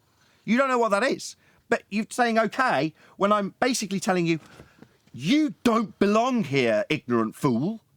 Why don't you remove yourself from this clearly more advanced conversation than you can cope with? You don't belong here. so Nathan, 60 nautical miles per degree. So he You thinks agree it's time to babble on about what he thinks he doesn't know because Dunning-Kruger dictates that you're going to now tie up this conversation more. You don't know what we're talking about. You don't know what an elevation angle is. Yep. You're a fraud. Like we proved And at the yet beginning I've of been this able to system. fix my position. So what's an elevation angle? Let's And give something you guys have. third time's a charm. It Citation. is the angular elevation. No, not make above it the up. horizontal. Stop. It's the- no, it's the- not it's the elevation third above the time to horizontal. bullshit your way around it by making stuff up. Third time. It's the angular Third time. elevation Hello. above No, the he's just going to horizontal. carry on with this belligerent. Yeah. Citation, please. Deaf, thick, stupid, ignorant, Dunning-Kruger. I'm not going on a scout. I'm not going to go on a wild goose chase. I am going to make it up for the third time in a row. Look at the books I've already described. I've got 10 citations in front of me. I don't need to do anything. You are thick and ignorant. We're giving you, the thick, ignorant one, an opportunity to prove that wrong by way of citation. You refuse and say you're not going to go on a scavenger hunt and then proceed to make up some crap on the spot for the fourth time. So do you agree that if you double the complementary angle, it doubles Piss the off! base of your triangle? That angle required a flat Earth to measure. So the complementary angle measured off a flat plane. That question.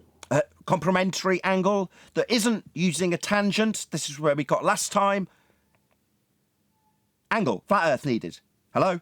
He doesn't know what an elevation angle is, Nathan, so he doesn't know where the nautical mile distances come from. He doesn't understand where the 60 nautical miles per degree comes from. No. He doesn't understand the elevation angle. That's correct. He doesn't understand okay, let's what the circle discuss of that equal then. altitude is. So he's going to interrupt you, Brian, and just talk straight through the middle of you while you point out that we can't progress the conversation because he doesn't know what he doesn't know. He wants to plough on anyway, but we're at a brick wall because we're dealing with a clown, a fraud, a pretender who doesn't understand what an elevation angle is. I understand it just fine. So, citation. But you seem so to do you have want a to tell problem us with what you do with it. citation? I'm not going on a scavenger hunt. Go on, give it us again. So Do you want to squeak out that you're not going to go and get one again? Squeak it Go out. ahead and explain how you get the base of your triangle. I'd like to hear this. explain? Sorry, that doesn't explain how we get the base of the triangle you opened by saying we don't need that triangle. Exactly. So the one that proves you categorically a liar when you opened with the fact we don't need that triangle? I brought up the triangle only. That we don't need when you lied? So, in conclusion, ladies and gentlemen, to be a globe-believing, peddling wanker, you must lie non-stop from the moment you arrive in the presence of a flat earther. You will lie about needing a triangle. You will lie about needing it to have a right angle or 90 degrees. You'll lie and then later discuss the fact that you need triangles for triangulation ad nausea while simultaneously demonstrating admirably your lack of comprehension in regards to elevation angles. Sad.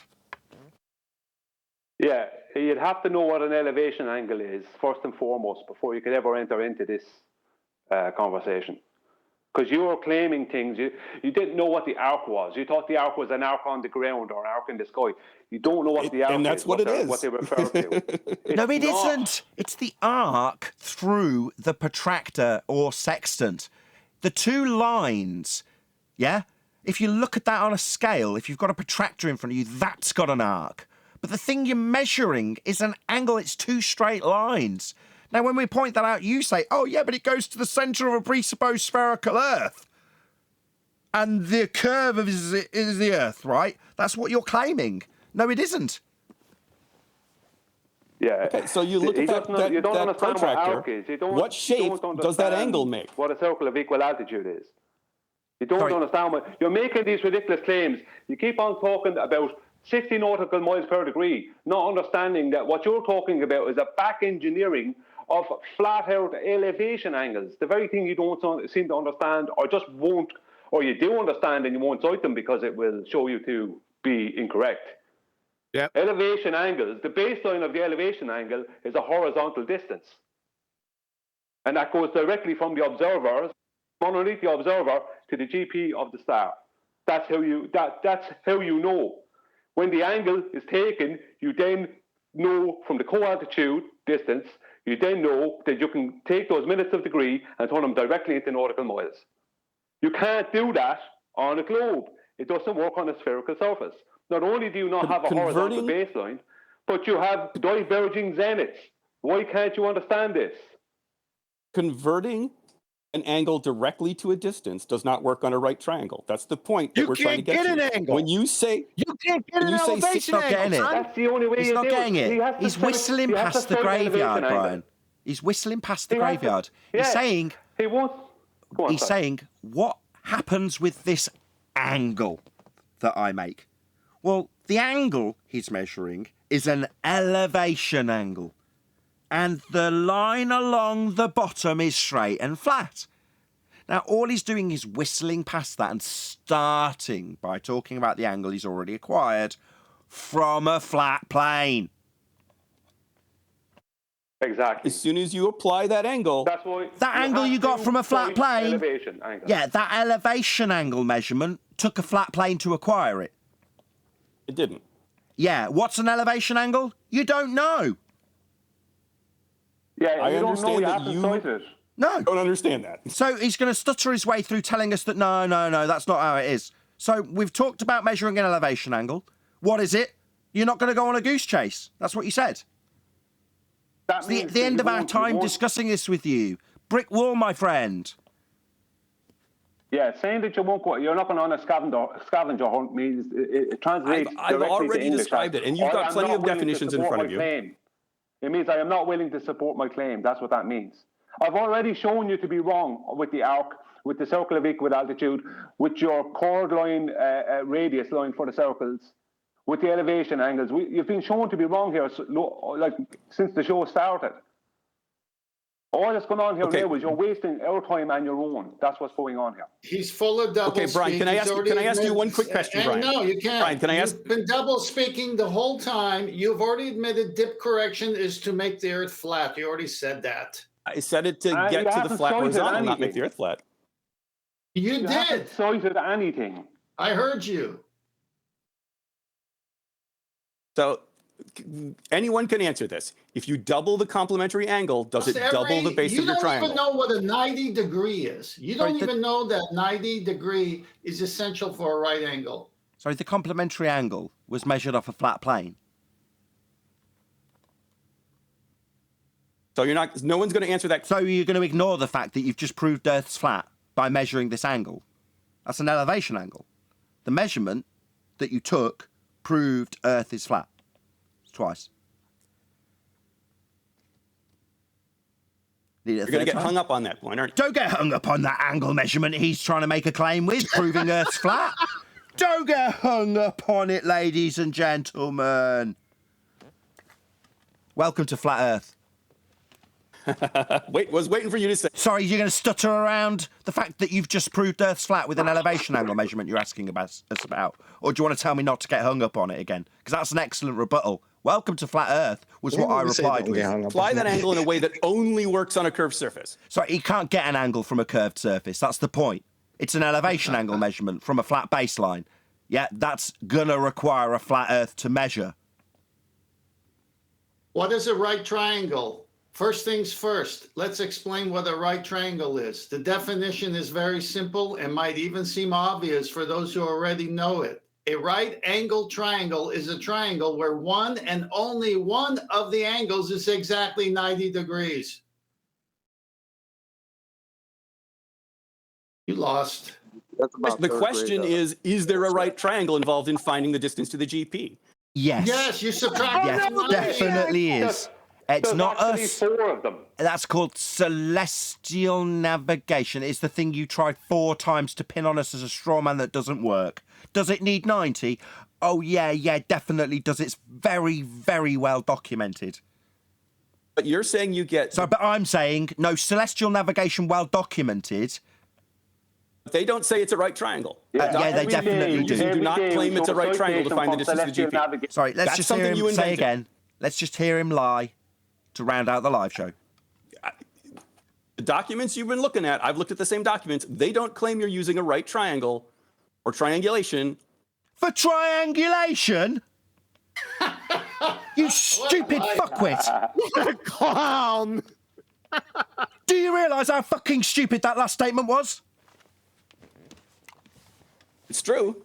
Do you realise how fucking stupid it is to say you don't need a right triangle for, quote, triangulation? You're not doing... Sorry, do you realise how stupid it is the question?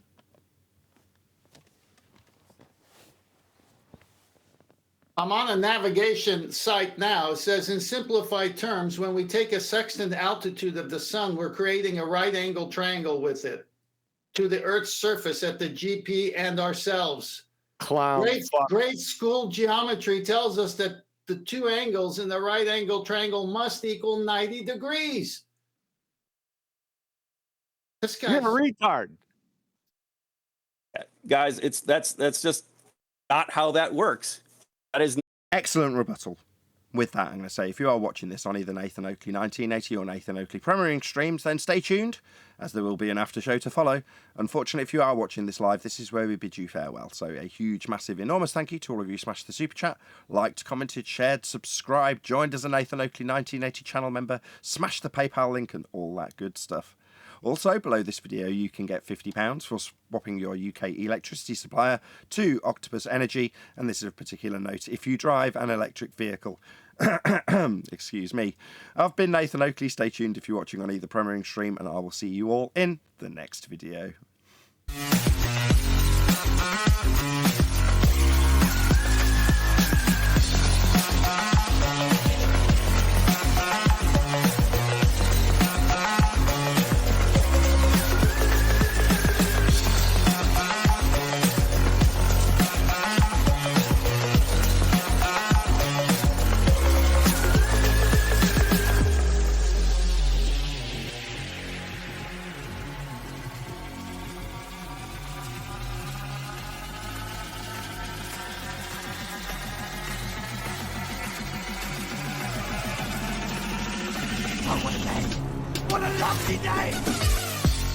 Shout out to Fiber Oats for hitting the super chat right at the end, just after the live stream finishes. Well, technically it hasn't because we're still streaming this live for me to do this shout out, but there we go. Shout out to you, Fiber Oats, who says, thanks for the entertainment, the wonderment, it's beautiful.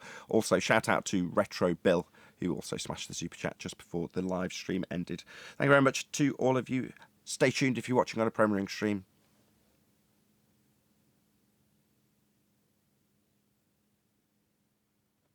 Now he needs to cite from official documentation.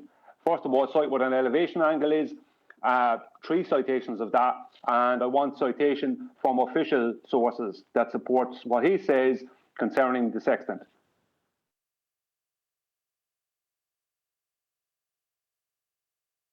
He's not going on a wild goose chase. Well, yeah, but this is the thing. He has to support his claims. No, it's a scavenger hunt, Nathan. Oh, my bad. Nathan, while you were doing the whole show, I was posting everything in Master B. All the I only put a couple of them up. I'm really sorry. I did see right at the end of the show. No, don't be sorry. It's there for us to go over now because it's going to be devastating. You mean devastating? Devastating, you mean after the first charges were brought against him? Yeah, no, he lost from the beginning, QE. Yes. You can start with Harold Jacobi, navigation. I just have a question. Before we go, and for QE, when he talks about this celestial horizon that he's using for this horizontal that no one else uses, how does that translate into the center of a globe? It doesn't. It's Bob's horn. Yeah, that's why I asked him. I said, "Show the celestial horizon mirror on a sextant."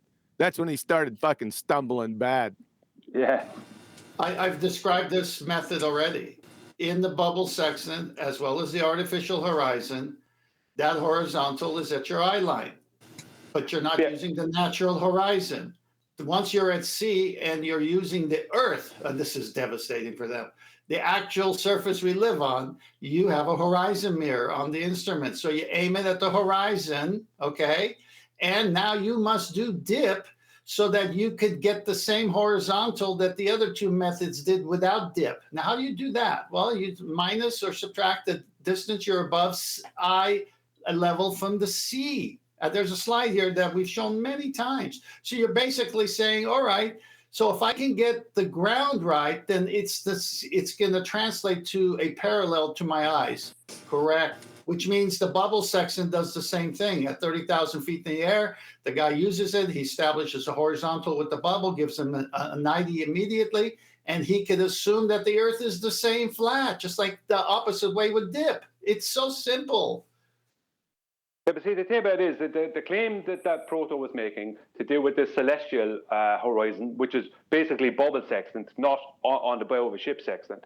Correct. So he's not using an horizon mirror there. He's using a bubble sextant, right? Not an horizon mirror sextant. So the problem with that, 1 second, just say, the problem with that, what he thinks is happening is this straight horizontal distance of hundreds or thousands of miles just wraps perfectly over the arc that resides underneath. Right. What he doesn't understand is that straight horizontal distance, right, in a straight line, will not match the distances that it will cover over the arc. 10 times over, 10,000. You've shown them that. I've shown them that, and they still won't get it. Yeah, because it doesn't work with a curve through the circle. It doesn't work with a straight line above the circle. It doesn't work either way because the curved line is like the distance you can curve that. Like you can cover a curved line distance with a straight line, but that won't match whether you're within that underneath the curve or above the curve. the distances aren't going to match. You'll never have coordinates. Nothing works. Yeah. Nathan, you want to go through it, or what do you want to do? Which slide do you want to start on? Well, if we go to the right angle triangle with the boxes, with the colored boxes, just below Chris Berry's comment, we can start right from the beginning. With all the different multicolored boxes, yeah, I'm on that. Yes. All right. A right angle triangle is a type of triangle that has one of its angles equal 90 degrees. Well, right there, the guy's over. You can see the box in the bottom left at A, C, and B, and you can see the box that creates the 90. Next slide. Right angle triangles. Right angle triangle, also called a right triangle, is a triangle with a right angle, 90 degrees in it. Well, every celestial book and manual says you must subtract from 90. Well, obviously, then they got a right angle triangle. Next. Right angle is equal to 90 degrees. In a right angle triangle, the three sides are called perpendicular, base adjacent, hypotenuse opposite. Perpendicular is the side that makes the right angle with the base of the triangle. Next. Here's a protractor demonstrating the 90 degrees, a right angle triangle. Next. What is a right triangle? Definition for a right triangle states as one of the angles of a triangle is a right angle, 90 degrees. The triangle is called a right angle triangle or simply a right triangle. Next.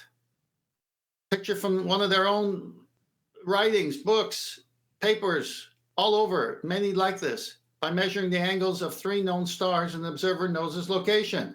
What has he got? Right angle triangles with boxes. It's clear. It's what they're saying. And all we're doing is reporting on it. Next, from an actual navigation YouTube channel, look what he put up. A right angle triangle. I didn't do this. Well, what's he got that on that spherical surface for? It can't work. Next. On the same YouTube video, he shows this on the surface of the ocean. Well, this works because it's flat. And you can see dip is already done because it's done from the sea surface. Hold on, I think I'm on the wrong slide. Which one are you on? The one after the teeter-totter? No, I don't think I've got that for some reason. Okay, it's right. It's the very following slide would be navigation by Harold Jacoby, so it's the one before that. No, I don't think I've got that. Hold on. Okay, no worries, no worries. I mean, we've shown it before. So go to navigation by Harold Jacoby. The point directly overhead is the zenith, the angle between lines drawn to the horizon, and zenith is 90 degrees or a right angle. The Sextant, chapter 6. Celestial navigation by HO249. What's that picture? Is that showing a right angle triangle? I've got a slide of figure 1.2 co-altitude. Is that the right one? No, you're not on the. It's. Did you see navigation by Harold Jacoby? No, I don't think so. Okay, we're not doing this then. It's not going to work. I've got a picture of a guy on a boat. Yeah, that's the one. Yeah, it's a figure 9 underneath. Does it say figure 9 underneath? It's in the book. No. Okay, no, we're not tracking on the same. Oh, okay. The picture of the guy on the boat, is that a color picture? Yeah. Yeah, you're further ahead of me. You gotta keep going back. What is a right triangle? Q math. No? Well, you gotta keep going back all the way to until you see Celestial Navigation, a bluish book by John E. Milligan. No. Okay, well, it's not going to look good if we're not. I mean, if you can, do you see all the slides in Master B? Because I'm there. Yeah, I think I see them all. I just don't have that one. I don't know why. It's up past one where that righteous post is. It's up past that post righteous made. Yeah, I'm flicking through all the images and it's just not amongst them. Well, okay. It doesn't matter. I could read if you like, or we could stop, and then we can tie. It's up to you. Okay. For some reason, I've got to go back into this little section. Navigation, Harold Jacoby. Okay, I'm on it. Okay, so Obviously, I read this. I'll read it again. The next page where I'm citing chapter 6, the sextant. The angle between, it's just right there at the bottom area. The point directly overhead is the zenith. The angle between lines drawn to the horizon and zenith is 90 degrees, or a right angle. This is an astronomer. This is a guy who wrote a book on it. I doubt our caller has done this. Next book, Celestial Navigation by H0249. You can see here on figure 9, it shows a sketch of what's actually happening. The zenith is the vertical above the navigator with the sextant. And in order to get a right triangle, the horizon and the ocean have to be a flat baseline. Can't do it on curved adjacent. Next, there's a book called Show Me the Proof by Stephen H. White. And go to the citation, the following page. Triangulation is well known to architects, engineers, and surveyors as a simple tool, widely used for centuries. The architect, triangulation means discerning with precision key load factors and points in space and time from other reliable, predictable data. To the engineer and surveyor, triangulation means calibrating unknown points with precision, space, and time on the basis of existing data and irregular distributed samples of data. For both professions, triangulation uses a variety of forms existing data to find the desired and unknown reference point.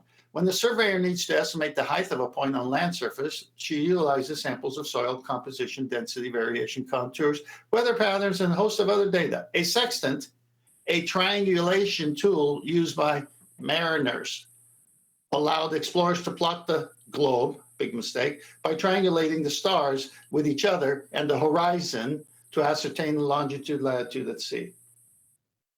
Next slide. Angle of elevation involves 4 items. Right there. Next slide.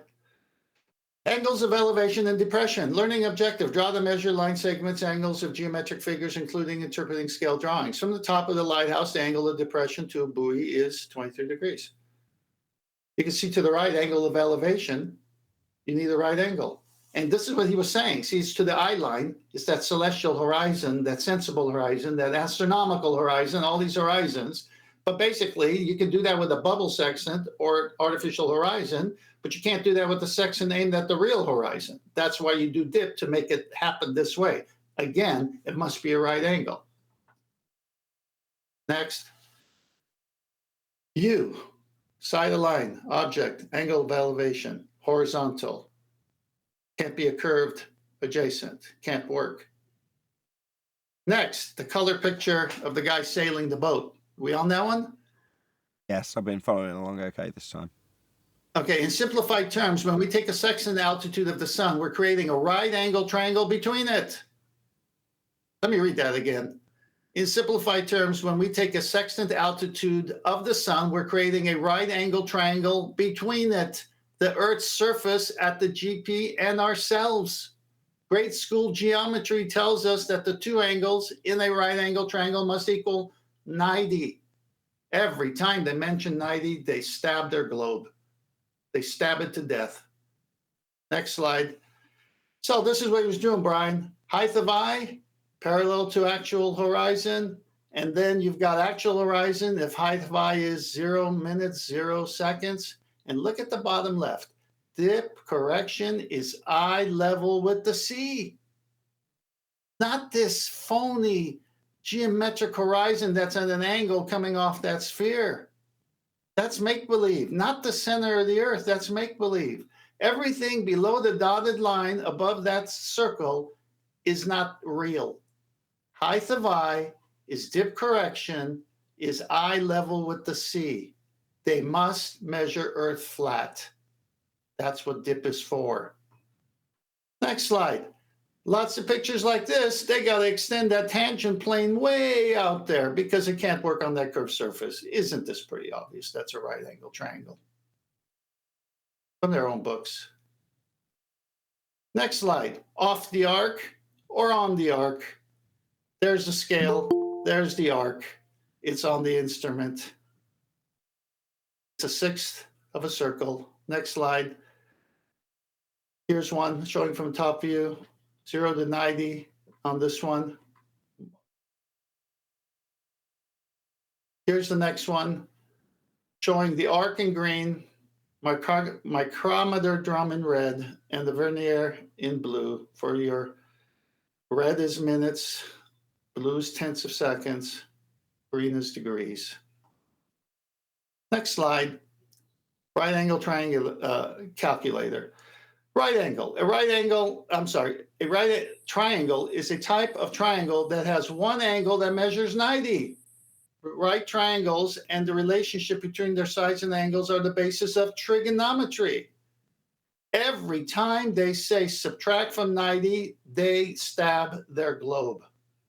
End of presentation, end of the globe lie, end of this pretender clown. What I would say, Tent, in that diagram where it shows a sphere out in blue, and it shows sun parallel to actual horizon, height of eye, actual horizon, which would be the serrated line. They always need to make the actual horizon kind of nondescript. And then it shows down there, dip correction is eye level with the sea, and they show the dotted line then to show that that is the sea. What's interesting here is that they don't show height of eye correction. So what was really going on, when I asked the lad Proto about dip and height of eye correction, he didn't, like, it was hard because it was only a short amount of time because Nathan was arguing with him and Kiwi was arguing with him. So what was happening is that he kept talking, he said, yeah, dip correction, but he wouldn't mention height of eye. That I remember. I don't remember, maybe I'm wrong, but I don't remember him mentioning height of eye, because that's the thing. The dip, right, is the correction for the dip down to the horizon, but the height of eye corrects from the eye line down to the water underneath the boat. And that's the thing. So that's why he kept on trying to go back to this celestial horizon bubble sextant thing. It doesn't work anyway. You know what I mean? It still doesn't work. You know, if you take any of these, I'll show in a minute. I'll show in a minute why it doesn't work. That's what I'll do. Give me a moment. No, go on. We've done it all the time. He actually complimented. If you take that diagram, one with the blue out, and it shows an angle to the sun, right? This is the sun. Even if you take one of those straight lines and you wrap it around the surface of that globe there, right? The problem with that is this: by doing that, it wouldn't even matter if your line just happened to fit the distances along the surface of the globe for that particular time. Right, because it would be just pot luck, right? The problem is the angle to the sun is up there, right? When you do that, that would have to bring the sun down to a completely different place. The sun is not down there below the water. The sun is above the water, above the horizon. There's 20 ways. No, you're right. There's 20 ways to kill this thing times 10,000. That's not the point. The point is he complimented saying we all showed all the citations from the celestial books. How many times did I show where height of eye is height above sea level? How many times have you guys seen that? He must have seen that. He avoided it like a plague. Well, it would be his citations that, if I was an observer, it would be the citations that he showed today, and he was willing to show, because he wasn't willing to show his citation that supports him. He was willing to show his stuff, but not citation from official source. So as an observer, I'd be focusing on that. Well, these people do have. Sorry, go on. Why am I not embarrassed to show his citations from official sources that all talk about Earth being a sphere? Every book I have says Earth's a sphere, and they have law of non-contradiction statements in it all the way through. Yeah, but as I said, now we can move on because we got Bob the Fuckwit guy. Bob the Fuckwit guy, can you come in and tell us and regale everyone how you can have fucking no triangles and use trig, please? He had the Protothat had the same disease you got.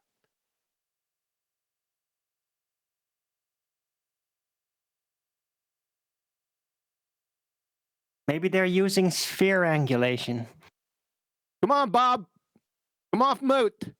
Did you come off mute already? There you go. Try it again.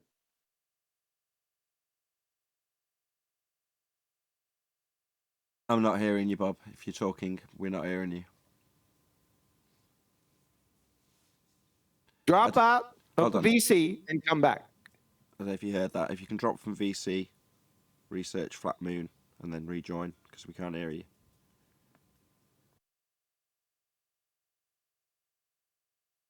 Got me now? Yes, we hear you. Great. Proto did a great job, and you missed a fine opportunity to learn about navigation. Oh, yeah, he did. Now, show us how you can have no triangles and use trig. Unit circle. A unit circle. That's how you can use trig with no triangles. What is the definition of trigonometry, Bob the fuckwit guy?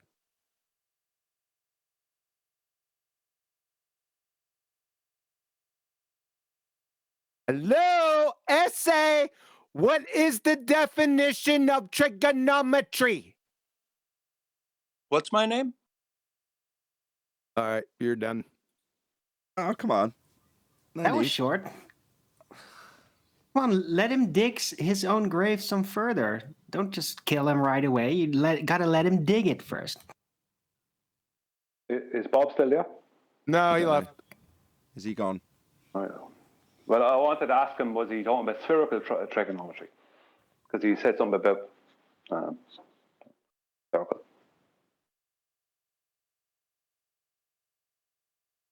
He just wanted to come in and give a bit of cheerleading for his fallen compadre. We just needed, like, what do they call them? Wind instrument that they play at funerals. It's more like the sextant uppercut knocked the guy out in the opening round, and Bob is coming and saying, "Didn't he put up a good fight? I loved the way he fought. He got knocked out 2 hours ago." It's a eulogy. It's a eulogy. A bit bugle. That's what I'm thinking of. You know what I'm talking about? Yeah. Yeah. It's called tap. Well, that guy should have tapped all out. these, sorry guys, all these alterations are done after the fact of acquiring the angle. They keep going about the dip correction, the correction this, correction that. You've got to get your angle first. Exactly. Corrections You are done got it, later. sir. Yep. You got it, sir. Who is that? One Who deck. said that? Who? One deck. One deck said it. Yeah, One deck. One deck. Yep, you got exactly. I was thinking that same thing all the way through it. Yep. Yeah. Good job. That's what you got to spot. The moment they start asking you about angles, you got that angle from a flat Earth, didn't you? Gotcha. But couldn't you use spheres instead of triangles? Maybe, What? but, Yeah, you, but you don't. What? You don't. You don't. You just use triangles. It's just trig. It's just triangulation. It is what it is. Could you use curved surfaces and spherical trig? Well, maybe, but you don't. No, you don't. Spherical trigonometry. See, they Jedi mind tricked you. Spherical trigonometry is a paradox because trigonometry is the study of triangles. What's the definition of a triangle? Right? The internal but- angles must add up to 180 degrees. Right. That doesn't happen with a circle or a sphere. So it's a paradox. It's a married bachelor. Do you follow? Achromatic rainbow. Yeah, You get it? I know that. They Jedi mind tricked you and said spherical trigonometry, spherical trigonometry. Well, I could conjure shit up too. How about turkey squirrels? Right, but it doesn't necessarily have to be the Spherical study circles? of triangulation, right? It just has to be that process. So if you can avoid somehow from utilizing actual triangles, Yeah, but- even though the process end result is very typically Yeah. triangle based. Yeah, what Arwen's doing is verbalizing the scrambled eggs that is a globe believer when they try and do this. I'm putting Humpty Yeah, Dumpty but- back together again, guys. No, but there's something else that you're missing. They're using a flat plane through the center of a sphere that's the point. They're using angles for spherical trigonometry. Right, from a it's flat using plane. the astronomical horizon, so that's like in the middle of the sky, right? But they're using an equatorial plane when they're doing spherical trigonometry. They have to use the center. They have to use right angles in the center of a globe or a circle. Yeah, that's going to be a bit difficult from the surface. Look, the whole key is to establish horizontal. Who's talking? Maybe I should wait. Yeah, I was just going to point out, like in one of the diagrams that they presented, doesn't really jive with the language that they're using because they make it sound like the celestial horizon is a tangent off the surface, but it's actually through the center of the Earth. The other horizon that they're called is You're the geoidal roboting. We horizon, can't hear a so word they're not you're even saying. using their own rhetoric correct. Citation police, you're My roboting. bad. Drop out and come back in. Okay, I followed what he said. He's saying they're making it seem like the flat plane they're talking about when they talk about spherical trig is actually a flat plane in relation to the surface when it's not. They're cutting the globe in half and using a flat plane at the centre of the sphere Earth that they're describing when they bait and switch you. I mean, it was roboted, but could still make out what he said just about. Yeah. Yeah, it's just back engineering. Yeah, it's just exactly. back engineering. That's all it is. Back engineering from flat Earth elevation angles. That's all it is. Every time they talk about the center of the globe, it's just back engineering from a flat Earth because they're using a flat plane through their equatorial plane. That's a flat plane. That means they're using flat Earth. Can't do it any other way. It's back engineering. You have to establish a horizontal. Can't do that at sea until you do dip. What annoys And me, Holy right, Boy. 10th, is that we're at the stage now where I've said this before and it's just going to continue and it's just going to get me and QE in this case pissed. Like, really pissed. We're dealing with liars now. They come in and they just start lying to us immediately and it makes my blood boil. It really does. Well, they're like politicians. They're very much like politicians, actually. First, the politicians started the anti-flat earthers 3 years ago. Now the anti-flat earthers are starting to resemble more the current day politicians, which is kind of the worst of what was back then. Brian caught him on his straw man perfectly. Oh yeah, when he was trying to make it out as that we say this and we don't say it. Celestial navigation says it, and we have the citation to prove that over and over again. Tent and others, but mainly Tent, show a citation here every day from Celestial Navigation books and websites, all official from Celestial Navigation, people who are mariners, who have 60, 100,000 nautical miles at sea, underneath their belt, naval people, everything. And we don't get any citation from the opposite side. We don't get that when it comes to our argument, which is elevation angles and the acquirement of circles of equal altitude. Triangulation of your position at sea using sextant. We don't get any citation. You remember early on they said, don't say 90. Devastating. Yeah, well, now they come in and say, you don't need it, as opposed to don't mention it, you don't need it. Well, that's his lie. That's why I got so pissed with him in the pre-show. But he's using it with his celestial horizon. He's using that. Exactly. Yeah, he needs it. He's going to use it. He's going to ask us questions about it. But when it comes to the fact it proves we're on a flat plane, he'll lie about needing it. Just an outrage. Like Charles not needing an R value. Sorry, I kid on the end of Nathan. Sorry. No, that weren't me. Oh, I thought I could have on the end. No, I'm just saying, it's like Charles saying, I don't need the R value. Then needing R. Same thing, isn't it? Exactly. That checks out. Yeah, a lie. When you're proven wrong and you demonstrated incorrect, the thing you've been demonstrated incorrect, just lie about needing it at all. I don't need that thing that you've proven I can't get and can't measure, and have you debunked all the methodology we used to claim of measuring it to make my claims in every instance. I just don't need it at all. When have I ever used it? That was Charles's lie. In this instance, the guy's saying you don't need 90. You don't need it, you don't need it. What triangles? Just a lie. You're like, this is a fucking outrage. It really, really annoys me. Well, let's go back to I had to set my alarm so I could wake up to present the charges against him. And I get in here and the charges are already presented against him. I should have hit I'm sorry. I was trusted. I violated that trust. Too funny, man. If they don't know what a triangle is and they don't know what a straight line is, they shouldn't be allowed on, should they, really? Oh, they know all right, but they deny it.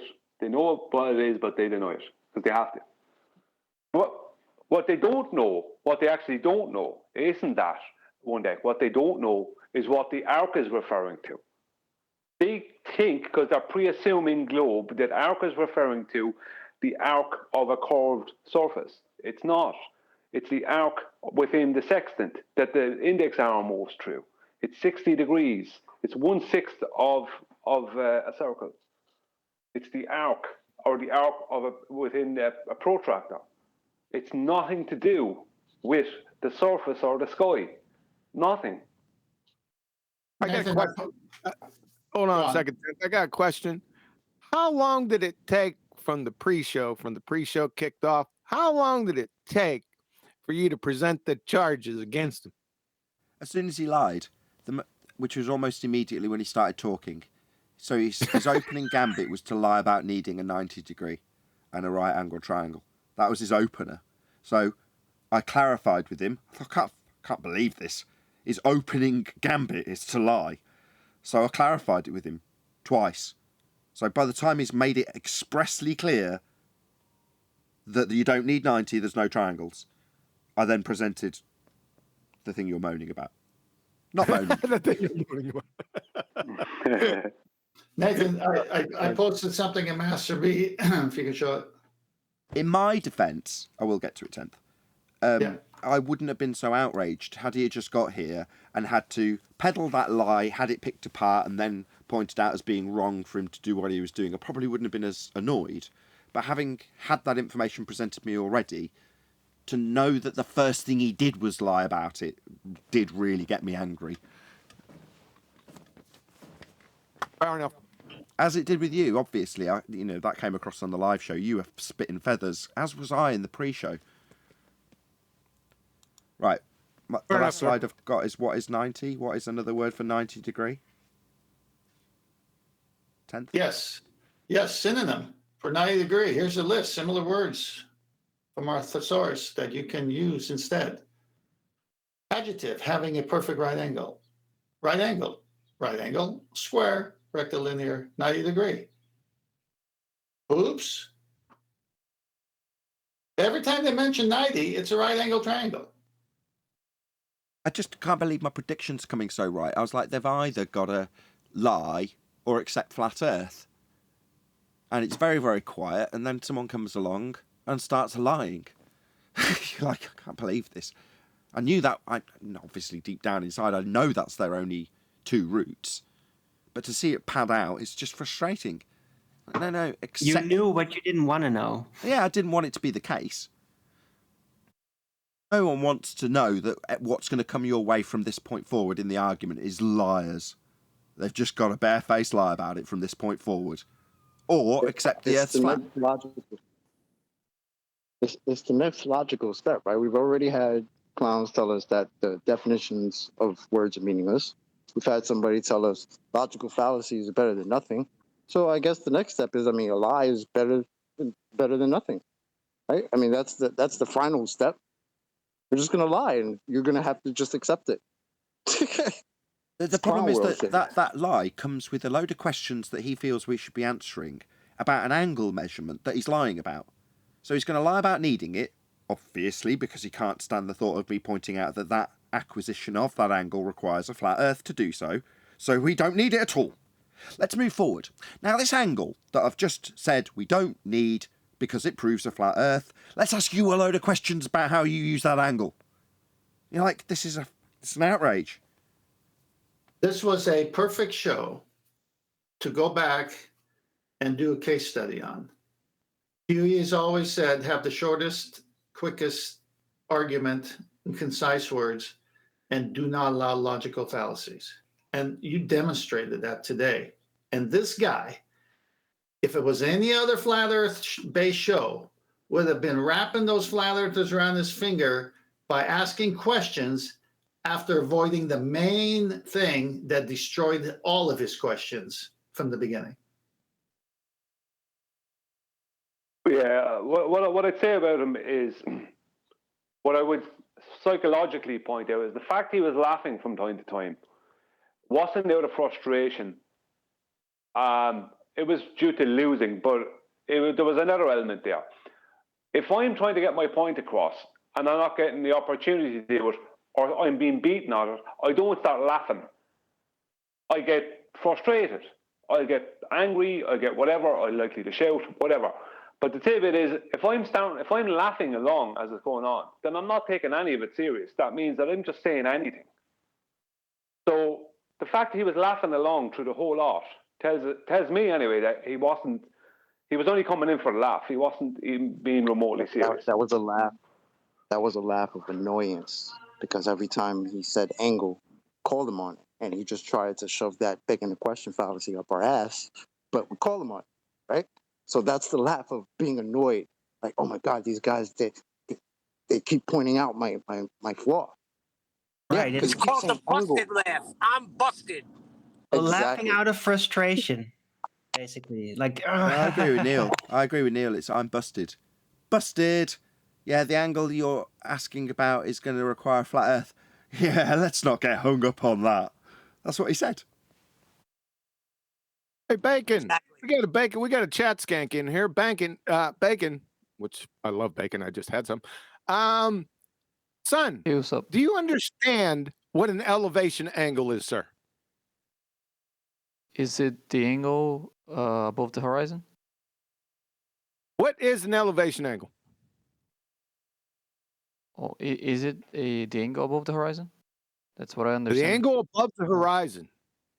Yes, like if I'm pointing towards the horizon, that's 0. As I raise my arm, that creates an angle. That would be the elevation angle, right? Yes, from the horizontal, flat. So how are you getting an angle? Because you're talking about angles and your little chat skanking in here, right? You can't even get an elevation angle as a globetard. You can't even think of a sextant. But I'm not mentioning any globe, am I? Like I'm not talking about the globe. Oh, welcome to Flat Earth. Your religion. Hold on, he's not mentioning the globe. Yeah, that's because it isn't one. You can't mention it if you're talking about angle measurements because you need a flat plane for that. So yeah, you're not mentioning globe because it's flat. Must be for you to get that angle, that straight line, the baseline, elevation angle. It's got to be flat. It's got to be a straight line. Yeah, sure. The angle, you need 2 lines to get an angle. Welcome right? to Flat Earth. Welcome to Flat Earth. You appreciate that Earth must be flat to do this then? Cool. Well, only if the baseline is also the surface, right? Because if my baseline it's just the surface of Earth that's flat. That's right. Oh, that's your assumption. No, that's what you've just told us. No, not my assumption. To do this, you need a baseline. The elevation angle you just described, that's a straight line. That's a fact. It's a geometric fact. Not curved. Not a curved baseline, not the Earth curving beneath your feet. Just the ground beneath your feet being flat, like you just described. That was you that said that, not me. Like the other guy. I didn't actually mention the ground. I said a straight line. If the line is the ground, then you're right. If the line is the ground that you didn't mention, yeah, that's how you mentioned it last time. I don't think you understand an elevation angle from a boat. The reason that they have dip and height of Y correction is to bring the vertex of that angle, the initial angle between the celestial body and the visible horizon. The reason for the dip and height of Y corrections is to bring that vertex from the eye line down to the water underneath the boat, creating a 90-degree angle underneath the boat. He's not talking about that, Brian. He's not talking about that, Brian. He's just talking about just an elevation angle, period. He's not talking about sextant or from a boat or anywhere. He's just in his drawings here. You probably can't see him in Discord. They're just elevation angles. Okay. When he described when you said that the first line to the horizon that was at 0, would that be a straight line? For it to be an angle, yeah, it must be. I'm pretty sure he understands that No, I'm line wondering would be if straight.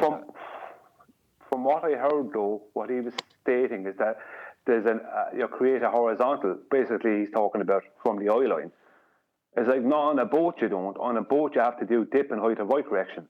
You can do what he's talking about with a bullet sextant in an airplane or from a mountain or whatever. But on a boat, you must do dip and height of Y correction because you have to use the surface of the Earth as your horizontal baseline. Because you can't use a bubble sextant successfully from the bow or whatever of a boat. You have to correct that vertex down to the water underneath the boat. So it can't be done on a spherical surface. It's impossible. It's a physics, geometric impossibility. Yep. Geometric, trigonometric impossibility. Nice that they're crawling out of the Yes, woodwork, sorry. though. Corrected. And to all of those you new in Skype, as I've not been very well, I have actually been keeping up my messages for a change. Shout out to my wife for doing all my chores. But yeah, I'm grateful for all you people telling me how the tone or the vibe of the anti-flat earthers is at the moment. Some of them seem to be describing their compulsion to want to tell us how we're wrong on this. So it's getting a bit much for them. The pressure's building, so to speak. So thanks for letting me know. It's nice to see.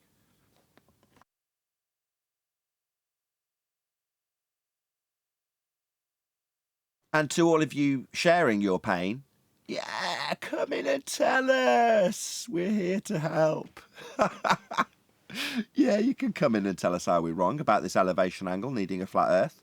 Feel free. I understand you're all compelled to do so. That's what I'm being told.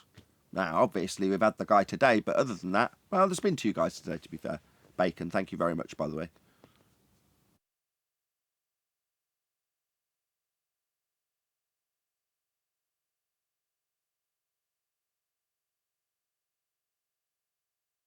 No, very wise.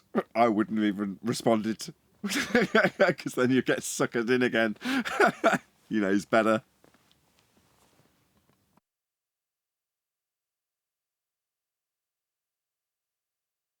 But yeah, a lot of people sharing their pain from the anti-flat earth side over this argument now. It's finally come to the surface.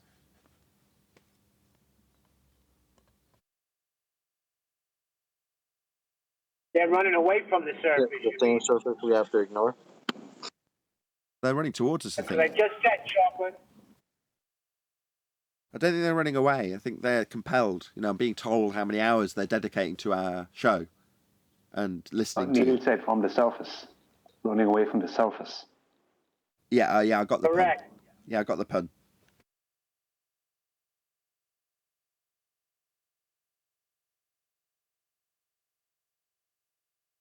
How long can it go on for? How long can people deny reality for? Oh, a long time. There's some stupid mammer jammers out there that you know what they are? They're Buljitsuits. That's what they are. They stop punches with their faces. Buljitsuits. Well, you build a lot of thick bone structure and skin if you do that. Eventually, your face is gonna be hard as a brick. Who's going to trim him out saying... Malformed, but, you know. You're going to have that, QE? It's in the live show if you want to snip it out. What's that? The ending to the live show. You don't need triangles for triangulation, I think is what... I can't remember to say it verbatim, but it was very funny. I'll have to listen to it. What number is this? 1590. It's right at the end of the live show. It's one of the last things he said.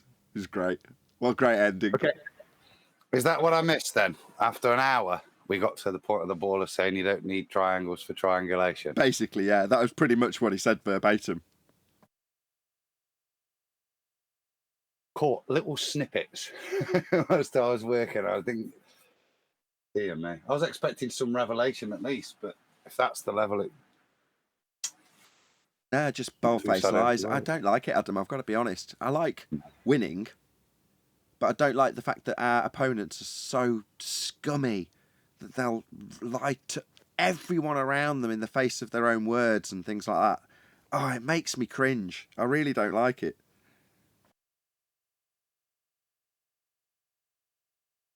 Does this not make anyone else's skin crawl when people like that do that? Nah, you just don't understand. They have to. No. It's galling, isn't it? They're just lying in your face. It's like shoving 2 fingers in your face and you're being asked to ignore it. You know what I mean? And it's all right if you're as thick as them, you might not notice it, but we do notice it. And I agree with you, I think it is galling. And what you're supposed to do, just pretend. Well, just realize that they're lying to themselves first, right? The primary target they're trying to convince is themselves. Yeah, but I'm not trying to convince them. So if they want our time, don't waste mine with your lies. come and have a discussion by all means. But I'm with Nathan. I don't want to talk to a liar. And as soon as you realise somebody's just lying to keep the worldview there, they're not actually engaging in a real bit of learning. Well, I've yet to learn on the sextant. Of course, I admit it. You know what I mean? But that's genuine learning, isn't it? Not somebody just trying to prop up their worldview with, as what you're saying, lies. Brian, what are we going to say? Yeah, what I'd say about it is, although I'm expecting them to lie, which is a bad thing, that I am at the point where I am expecting them to lie. So I'm not shocked by it. But I don't, what I would say, I'm not kind of losing my train of thought there, but the fact that they lie means that having a debate with them is much easier for them.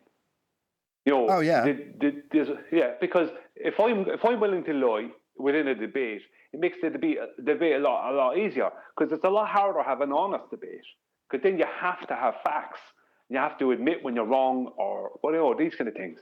But when you're willing to lie, and let's just not just say lie, let's just say dishonesty, because intentionally using straw man arguments and stuff like that, intentionally using fallacious logic, that kind of stuff, that is dishonesty, as a broad strokes.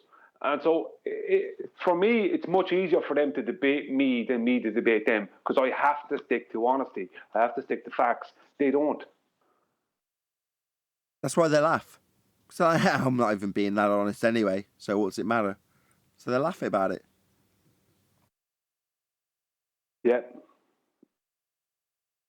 Because, in their minds, the fact that they're having to lie through their back teeth, it's like, yeah, but that's just because it's one big joke. And they project that onto you. And it's like, yeah, but you're the joke here. You're the one who's a lying clown. And they just immediately, in their own mind, flip that around and project it straight back onto you. Well, imagine the pain it takes. I mean, they have to lie like this and use fallacious reasoning with supposedly thousands of years of narrative behind them. And this is what they got. They still, to this day, they have to lie. Kind of sounds like their little quote-unquote model doesn't hold up, doesn't stand up to scrutiny. And you got all this time to work it out. Hey, Nathan, can I have you go to the war room and show that copy of a chat with a guy named Glenn that Adam posted for you and me to look at? I don't see why not, unless anybody else objects. What is it? Well, let's go to it. Oh, it's Ruby. Okay. Trying to get in contact with 10th Man, proving to be rather difficult. That's funny, Ruhiv. I'm on the show 5 days a week. Anyway, I digress. Not sure he would want to communicate. Would you like me to ask if he's open to an invitation? Yes, please. Could I inquire as to the nature of your request? I am sure he will wish to know as to the purpose before agreeing to any conversation. Sure. Just a discussion on the sextant, curved adjacents, straight lines, four angles, horizon, dip, etc., etc. I've watched the last 3 or 4 FED shows. It's stagnant. Need something to move it forward. I'll pass on the message to 10th and also Nathan. I'm sure he will appreciate your concern with regard to his output. Well, was today's show stagnant? Well, I was going to get into that earlier, just before Brian spoke, actually. There's a conflict of interest. The show, which is designed to educate, has the ability to entertain. And when someone like that comes along, there was a point in the live show where QE is like, why are we carrying on this conversation? And I completely agreed with him. But I kept quiet because I know that Brian, for example, wants to have it out with him. Now, from QE's point of view at that point, and I agree with him, it's the guy's a proven liar, double-speaking Fundy clown, pretender, fraud. Why are we going to carry on a conversation with him? But it's because he's the only one here. That's why. So there's an opportunity for Brian to talk to him about a certain subject matter and make his point clear. So I'm going to let him, but that's a conflict, right? I make it quite clear I don't want to poison my audience once you figure out these people are liars. But by the other token, it's like, is it reasonable for me to say, no, Brian, that's it. I've had my way with him. I've had my blood. Now you can just tough luck. My only question is, did any of those words that he typed to 10th Man, did any of those words have meaning or no? Definitions of words have no meaning according to Ruhif. Then why have a debate if words have no meaning? Hey, Chuck. It's the. Go on, Brian. Go on. I'm just going to say on what you said. The reason that I want, I knew the guy was talking a lot of rubbish. I knew he's at the line. I knew he's at there infuriating you and infuriating QE. But how he wants to spin that is that he went in to make his argument, and he wasn't allowed to, and he just got shouted at, and that's how he wants to spin it. Whereas that's what I wanted to ask him a few questions to show the audience, anyone who might be out there who wouldn't know what's going on, or even people that on his own side, just to show that he didn't understand what he was talking about. He didn't understand terms like arc and what it meant and what it was referring to, things like that. I wanted to show that he didn't understand those kind of things, height of weight corrections, what's the point of all this, and different things. So that. Even though I knew it was over at that stage, technically there was no need to keep talking to him. If he was in your house, you would have thrown him out at that point. But that's the only reason I went through with it. And I knew I was going to prolong it, but I wanted the audience to hear about what he didn't understand. Absolutely, and as do I. You want to stress to him, but that's the most potent when it comes to educating an audience. You explaining to him your thing is going to be far more well received by an audience when you're detailing it to an opponent, smashed or otherwise, lost or otherwise. Because that's you with your most passionate, focused head on, explaining your point in contradiction to somebody who's made a claim. That's going to be the most effective. When we discussed it on yesterday's show, I listened to the quality of content and go, this is great. This is fantastic. Why has it got low audience numbers, relatively speaking? Because there's no drama. And as much as I hate to admit it, that's what people want. I want it to be an education show. But the shows that get the better numbers are the ones that are going to have the more dramatic effect in terms of people getting the point. And that is achieved with somebody else there to oppose you. Yeah, no, it's true. The drama shows get more views. As a YouTube point of view, it's entertainment for people. So it kind of goes to show what people want. They want entertainment more than facts.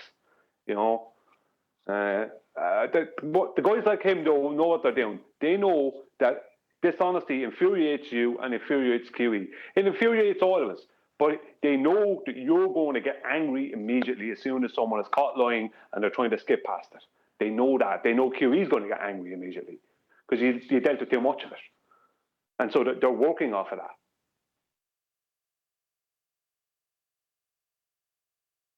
They're butthurt because we're using their books to prove they were lied to.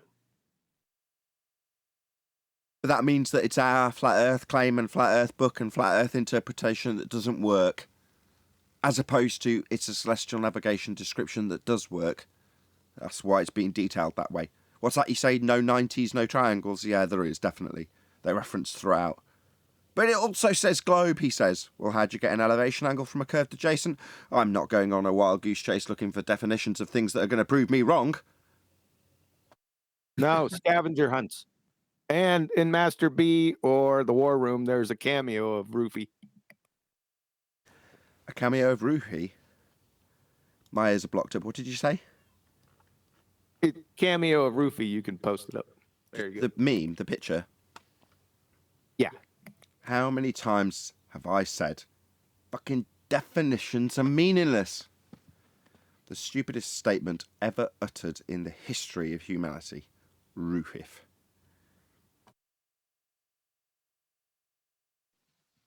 Hello. Hello.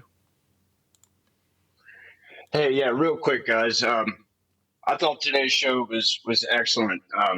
You said that they know their side of the argument really well, but everyone here does also. It was almost surgical. There was no delay in any of the answers, and it's almost like this argument is so simple that it has to be wrong somehow. I mean, it's just flat. How can it not I don't get it. I don't get how they can just keep on with this. This is ridiculous. I tell you, acceptance of the flat Earth that you've just described or lying, those are their two options. And what we get is the latter.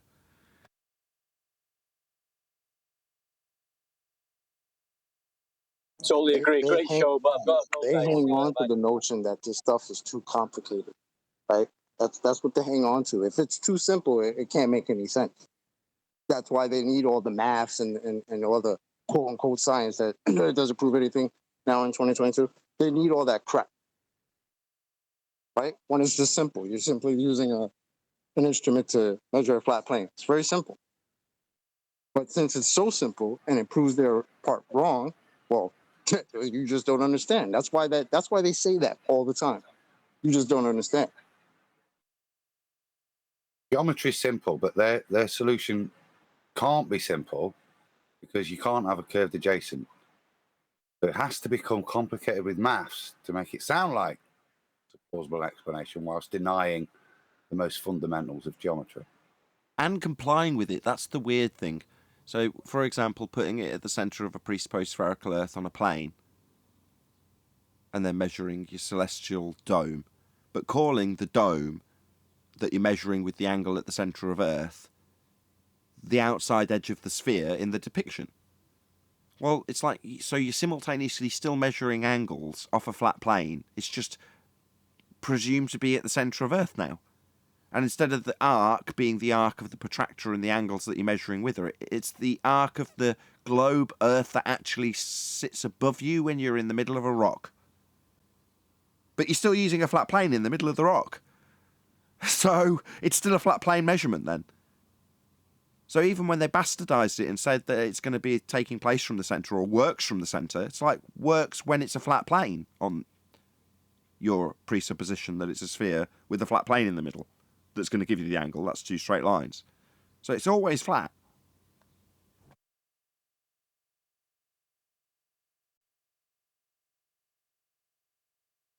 In my most recent video, I stated, just as a sidebar to the video, that the globe Earth is the flat Earth model, that the globe Earth is built off of flat Earth elevation angles to Polaris. And it is. I can show that in reality. I can show it then mathematically how it has to be, how it's back engineered to the center of a globe. Right, they back engineered to the center of a circle and then created a globe around that circle. They had to create a circle first using the straight line distances along the longitude lines. And the thing about it is that what I got in comments was I got a load of people laughing, like with loads of laughing emojis. And it's like, that is gold and all the rest of it. And this is unreal. This is the funniest thing I've ever heard, blah, blah, blah. And I laughed along with them because, yeah, it's hilarious. But you don't understand why it's hilarious. You think that what I'm saying there is just made up cockney or whatever. You know, it's not. That's a fact. The flat Earth model is a globe. I noticed in my comments on my kitchen video, there was Glover acting the same way, like thinking it was funny, but I don't think they get why it's funny. You know? Or they'll tell you how stupid it is to assert that your kitchen floor can be presupposed into a spherical radius value. How stupid you would be to apply such idiotic mathematics. In other words, miss the point that you're paralleling their mathematics in what you're doing to descend it into farce on a smaller scale. But it's the same thing. But they'll poke their fun at how farcical their own maths is. It's a similar thing with the black swan, right? Well, you wouldn't expect to see Earth curve. It's like, do you not realise how dumb it is to tell us that you wouldn't expect to see the thing you're claiming in the first instance? Do you not realise that by saying refraction, you're debunking your own geometric claim? No, of course they don't realise how stupid it is. They're dealing with complete retards. Yes, sir. Well, his model of his kitchen is based on, generally an assumption that you can't just directly measure the surface. So he's using an indirect measurement of a point source to then retro-engineer a model representation of his kitchen, which is exactly what they did with the globe. They just looked at lights in the sky, saw how they moved, and said, okay, this is a model interpretation of the world we live in. Now, the problem is that if you just take a rule to the kitchen surface, it will be shown to be flat. That's the problem, like I was saying yesterday, between direct measurement and indirect measurement. One is definition of what the shape of the object is. The other is an interpretation. Right. You can take a Without flat the Earth angle kitchen- elevation measurement, and you can then rearrange it into a different interpretation that gives you a spherical value of R.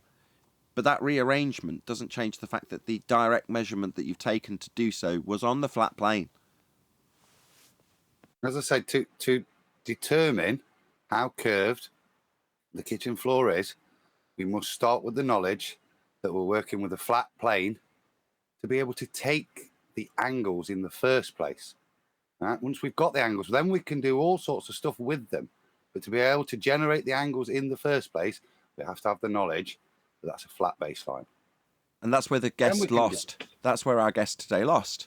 Because he wants to ask us all about how we use those angles to negotiate a flat versus globe scenario. And sidestep the fact that the angles he's asking us about are flat Earth elevation angle measurements. So before we've done anything, we've proved Earth's flat with the measurement of the angle that's being asked about. But let's not get hung up on that, right? Well, that's the bit they want to go straight past to then interpret the angle, as opposed to the foundational bits of geometry, which state how you get the angle and what the nature of the Earth is, for you to be able to have the determination that that is a straight line to form the angle. And of course they want past that because it's the curved adjacent, fundamentally. And when they're at sea, the next thing is if they try to do that, then they reify the horizon. So, well, the fact that, let's just say, the fact that John showed with his kitchen floor that he was able to create a radius and an arc of the floor using flat angles to begin with, right? It shows a couple of things. Number one, that the only way he could get this curved situation is through pre-assumption and back engineering from reality, which was a flat floor. But also show the second thing, that this is the reason why their geometric horizon is only ever in the maths, because it is only a calculation thing. They only have ever had calculations to support their claims. That's why you all have to become so good at maths, because they need to blind with mathematics. But when it comes to actual measurements, there is no measurements. It's something, there's something that is said on the Try Thinking server, and it's true, right? So I'm going to state it, that there is no geometric evidence for a globe, because nobody has ever measured a globe. They only ever measure horizontal planes with elevation changes. So that's why the geometric horizon is only in the maths, because it only ever was a mathematical thing. And that's why they all have to be so good at maths. The average baller has to be somewhat good at maths, more so than the average everyday person, if you're going to be a ball supporter. I was trying to think where this was slapping us in the face, but we didn't realise it because I wanted an example. And QE is still around. Do you remember when you were going over the tongue-in-cheek claim that Google Earth is a flat Earth map? Well, it is, because when you draw out an elevation profile, what have you got? Well, you've got a demonstration for how the Earth is actually being presented after measurements. Flat. For thousands of miles. No curve, no drop. Flat. That's what they give you. That's what's being used in Google Earth Pro. That's what they sell to people to build stuff on the plane of the Earth. And there's no drop on it. The elevation angle is the same exact argument as when you show Google Earth with the elevation profile, which is also flat, obviously, because it's flat. If it was curving, there'd be drop. Well, isn't Yes, sir. I'd like. elevation Yes, in sir. the I'd globe like model? to thank my friends. Excuse me. I'd like to thank my friends and my mom for having me. All my fans. You're welcome. Thanks. Cautiously, you said that was tongue-in-cheek, and it isn't tongue-in-cheek. In the same way as, Brian presenting the blue marble and going, look, the reason we've got to this painting is because you've got a need for a visualization that represents your globe belief. And this is what represents that model. The 19, whatever it was, globe blue marble picture, actually a painting. Well, that's representative of a model that started its life with flat Earth elevation angles to Polaris. That's Brian's point. So that represents a flat Earth derivation. That's all the globe is. A model that's been derived from a flat plane. You flat earthers are just too caught up on the flat plane that we have to measure from. Let's not get hung up on that, eh? Best not to think about that too much. We need to talk about how it's a sphere. If we take those flat Earth elevation angles and start utilising mathematics, we can imply that the Earth is actually curving based on those flat Earth elevation angle measurements that we took. Is that good enough? Because that's what they do. If we point out that we've taken elevation angles off a flat plane, they'll tell us not to get too hung up on it. Well, if you confuse the arc of an angular measurement with shape, then it makes it a lot easier. Or we can make a straw man flat Earth model and put Polaris at a height that doesn't work. And so we can show then that the latitudes don't work when you're using Polaris on a flat Earth. We could do that. And intentionally create a straw man that we're going to debunk. That's what he was trying to do. Brian spotted it immediately. So his argument is to say, no, there is no triangle because the triangle infers that you must have the height of the star. So I can burn this straw man because look, here's the height of the star marked out with, if you're triangulating it right, you've got a triangle. You're drawing a line to a physical entity in a physical position at a physical height that you don't have. Therefore, these flat Earth elevation angles that do work in triangulation when doing celestial navigation that I'm going to build as a straw man that's your claim that doesn't need triangles. Yeah, it does. And the angle you're measuring is off a flat plane. That's the beginning, middle, and end of the argument. Let's not get hung up on that angle measurement. Let's talk about how if I reify your flat Earth disk with a height that you're not giving me, and I'm going to make you give it me, then it don't work. Brian spotted it really early on. And where is the flat plane they like to use? In the middle of a rock. Well, that same model that they'll hold up as a straw man, working or otherwise, has also been derived from a flat plane. It's a globe projection. So if you're talking about the azimuthal equidistant globe projection, then the globe that it's referencing has been derived from a flat Earth elevation angle measurement to Polaris in the first instance. So they both don't work. Well, you're not very good at modelling flat Earth because that's how you've got the angle measurements to do it all. Just means you're crap at modelling. In both instances, because they're both globe projections. Yeah, exactly. Every single angle that they ever took to Polaris, along from the GP of Polaris, right, along the sea, along the longitude line, that was the original longitude line, from there to the equator region, which is where they noticed Polaris starting to go towards zero. Every one of them were taken on a flat plane. They have to be. There is no other way to use an elevation angle. It's impossible to know the distance to the GP from the observer because that without a flat plane, because that distance is the baseline of a right-angled Pythagorean right-angled triangle. There is no other way to know that distance. You're using the surface of the water underneath the boat. All this was done on boats. It was done from north to south. And I'm sure they've checked it. They checked it out, but that's what they did. So now they probably didn't have nautical miles at the time. Maybe they used some other.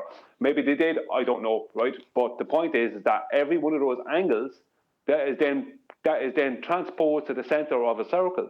Every one of those angles had to be. They had to pre-assume, right? If you're on a globe, you have to pre-assume that you're creating a tangent plane. But what they don't realize, every one of those tangent planes, if you have a 45-degree angle to Polaris, then that tangent plane has to be 2,700 nautical miles long to go to the GP. So every one of their angles, right, that they put on around the surface of their globe that end up pointing horizontally straight up, or sorry, not horizontally, but vertically straight up towards this massive Polaris star that they don't have a one-way speed of light measurement to prove the distance of. Every one of those have the exact same angle as you get off a flat plane because they come from a flat plane. You just transpose the whole lot into the center of a circle, make a load of pre-assumptions, ignore perspective exists at all, and you can match everything. The 1 degree to 16 nautical miles, you can match all that. from the center of a circle using an equatorial plane, which is not a flat surface. But when they do that, when they make the assertion, I mean, we did it today, you know, where are you getting your tangent point? We haven't got one anymore. That's why the black swan argument does definitely sit in the pocket of the sextant argument. Because they will reach a point where they'll say, yeah, I can achieve a straight line. I've got a tangent to a sphere edge. And how big can that tangent plane be? Oh, it can be as big as you like. What's that? So the flat surface, to make the angles work, you're going to teeter-totter on the top of a point. And that's the only claimed link to a sphere that's redundant beneath at a single point that has nothing to do with the angle measurements of a flat plane. And you'll call that flat plane a tangent plane, linking it by, like I say, one single point. Well, we've debunked the single point tangent, Earth curve edge horizon, in their sphere model. So they've no longer got a tangent point to make that claim to the redundant sphere below the plane that they're actually making angle measurements on. So what are you left with? Well, the redundant sphere below, hanging from a tangent point, we haven't got that anymore. So all we've got is the plane. That's it. And that was all that was being used, because the redundant sphere beneath wasn't used when we took an angle measurement. It would have got in the way and had to be corrected for if you thought you did need it. Corrected flat, as I guess today did. And then laughed when I tried to get him to clarify what he'd just declared, a correction to flat, to get 90 degrees, the very thing he lied about in his opening gambit. Busted. They can't go anywhere. They're screwed 1,000 ways to one. Well, can we draw attention to a point? Go on, citation, please. I was going to say, let's draw attention to a point in the evolution of the flat Earth versus flat Earth argument with a particular agent known as the rumpus, where he was presented with the destruction of the geometric horizon. And when he was contemplating it, he put himself into an outburst. Nathan was present, you should remember it, where he basically said, well, if that's true, then I can't trust reality at all. Reality is just broken down, right? So you've got infinite tangent planes, right, with infinite stars and infinite refraction, right? So you basically have an infinite world, which literally makes no sense. So of course you're going to say to yourself, reality is breaking down, which is what's happening for them. Yeah, because their reality only exists in the mind's eye of the masses. It doesn't exist in the reality of the world that presents itself to them. So when they say reality's breaking down, what you've just described is 100% accurate. Because in their mind, the reality of a globe is falling apart when they have to move to definitions of infinite over R refraction, which you've just referenced, or a geometric horizon that can't be measured. Those things are fundamental to their claim in the first instance, and without them, their claim fails, therefore their reality falls apart. The reality never was a sphere, we never were stood on a curved surface. It's just your paradigm that's falling apart. It's not reality that's breaking, just what you thought reality was. That's a paradigm. So it's safe to say their reality, right? Their paradigm's failing. Globe paradigm is failing. Earth was always flat. Correct. The consensus reality, though, is what's behind them, where they think they can laugh about it, you know, because they're just like, oh, look, I made a mistake. Oopsie, ha, ha, ha. They're not trying to think about it. Right, they're trying to be casual about their utter and permanent defeat. So what else can you do? It's just like clowning around. Well, yeah, they might as well say, you guys remember, ha, ha, ha, but the rest of the world still thinks it's a globe, don't they? Ha, ha. Do you guys remember the last time that this happened in their paradigm, where it was basically proven to them through experimentation that it wasn't what they thought it was? They had to create a new matrix of mass that warped reality itself in order to maintain their beliefs. And that's what they're going to do this time. They're going to try to make up a new explanation for why Earth is simultaneously a globe and flat at the same time. And of course, it's going to involve warped reality. So rather than just abandon their false claim, they're going to create a new warped reality. Yep.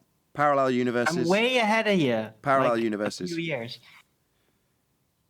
No, Ranty is beating all of them. It's locally flat. Yes, that's right. It's called an omnidimensional hyperplane.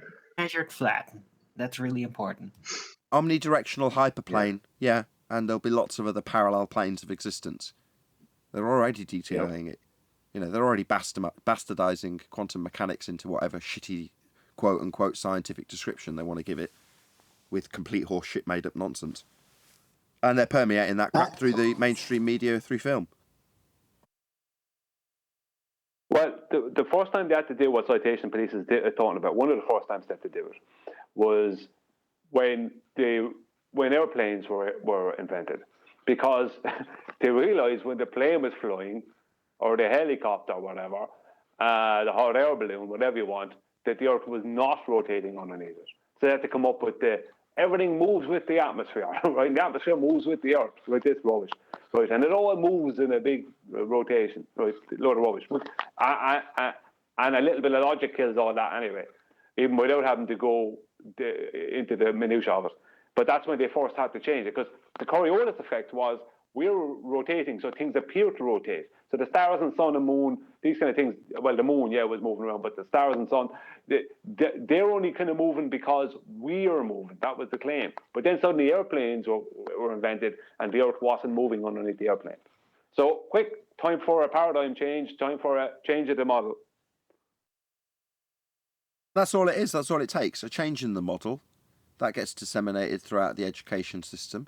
And before long, people accept that new part of the model. And if anybody doesn't understand it or comes up with the old rhetoric, hopefully they're corrected by someone who knows better. That's all it really takes. You know, when Wakey Wakey interviewed that astrophysicist and pointed out an error in the model, she laughed too, shrugged it off and said, well, you need to change the model then, don't we? Oh, we just make a correction then. Because that's all it is. A reified model. Now, at some level, psychologically speaking, that woman knew that it's just a model. And if there's errors and flaws within the description that is the model, then that's perfectly acceptable. Because at that point, when there's a problem, it doesn't just represent the world for you to reify in all instances. It's just a representation of the world, a way of describing it for that person at that point. Even though deep down that person is absolutely, unequivocally, a heliocentrist that does believe the Earth's a sphere, and the problem within that description they reify isn't a problem when they temporarily detach themselves from the reification and say it's just a model. And we can just correct that model or look at it later. Right, so it becomes from absolute reality suddenly to a game, right? In a switch moment. And then they'll forget about it. That's how it works. She admitted that before. Go ahead, Chocolate. I was just gonna say it was okay for her to say that real flippantly, like, "Oh, we just changed the model," when she thought she was talking to a glober. Right. But at the end, it wasn't so flippant when she realized, "Oh shit, I'm talking to a flat earther." Yo, She actually said, hold on a second. She actually said she wouldn't have had the conversation had she have known that. Yep. Look, when I was a glober, I would constantly. Can you hear me? Neil is waiting to talk. Yeah, so am I. This is important, right? As a glober, I was constantly bumping into errors within the model.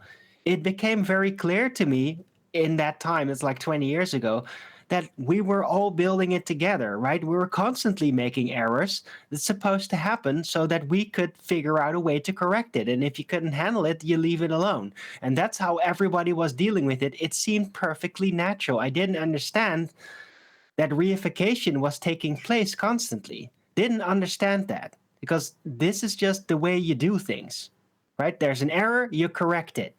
Not understanding that you're constantly relying and arguing for a complete picture where it's all supposed to be correct. You overlook that. Okay, That's why it hold on, works. just to round that out, Chocolate, can you rattle off that Michio Kaku reference when he's talking about how off they are? And then we'll go to Neil, who's been waiting for a while.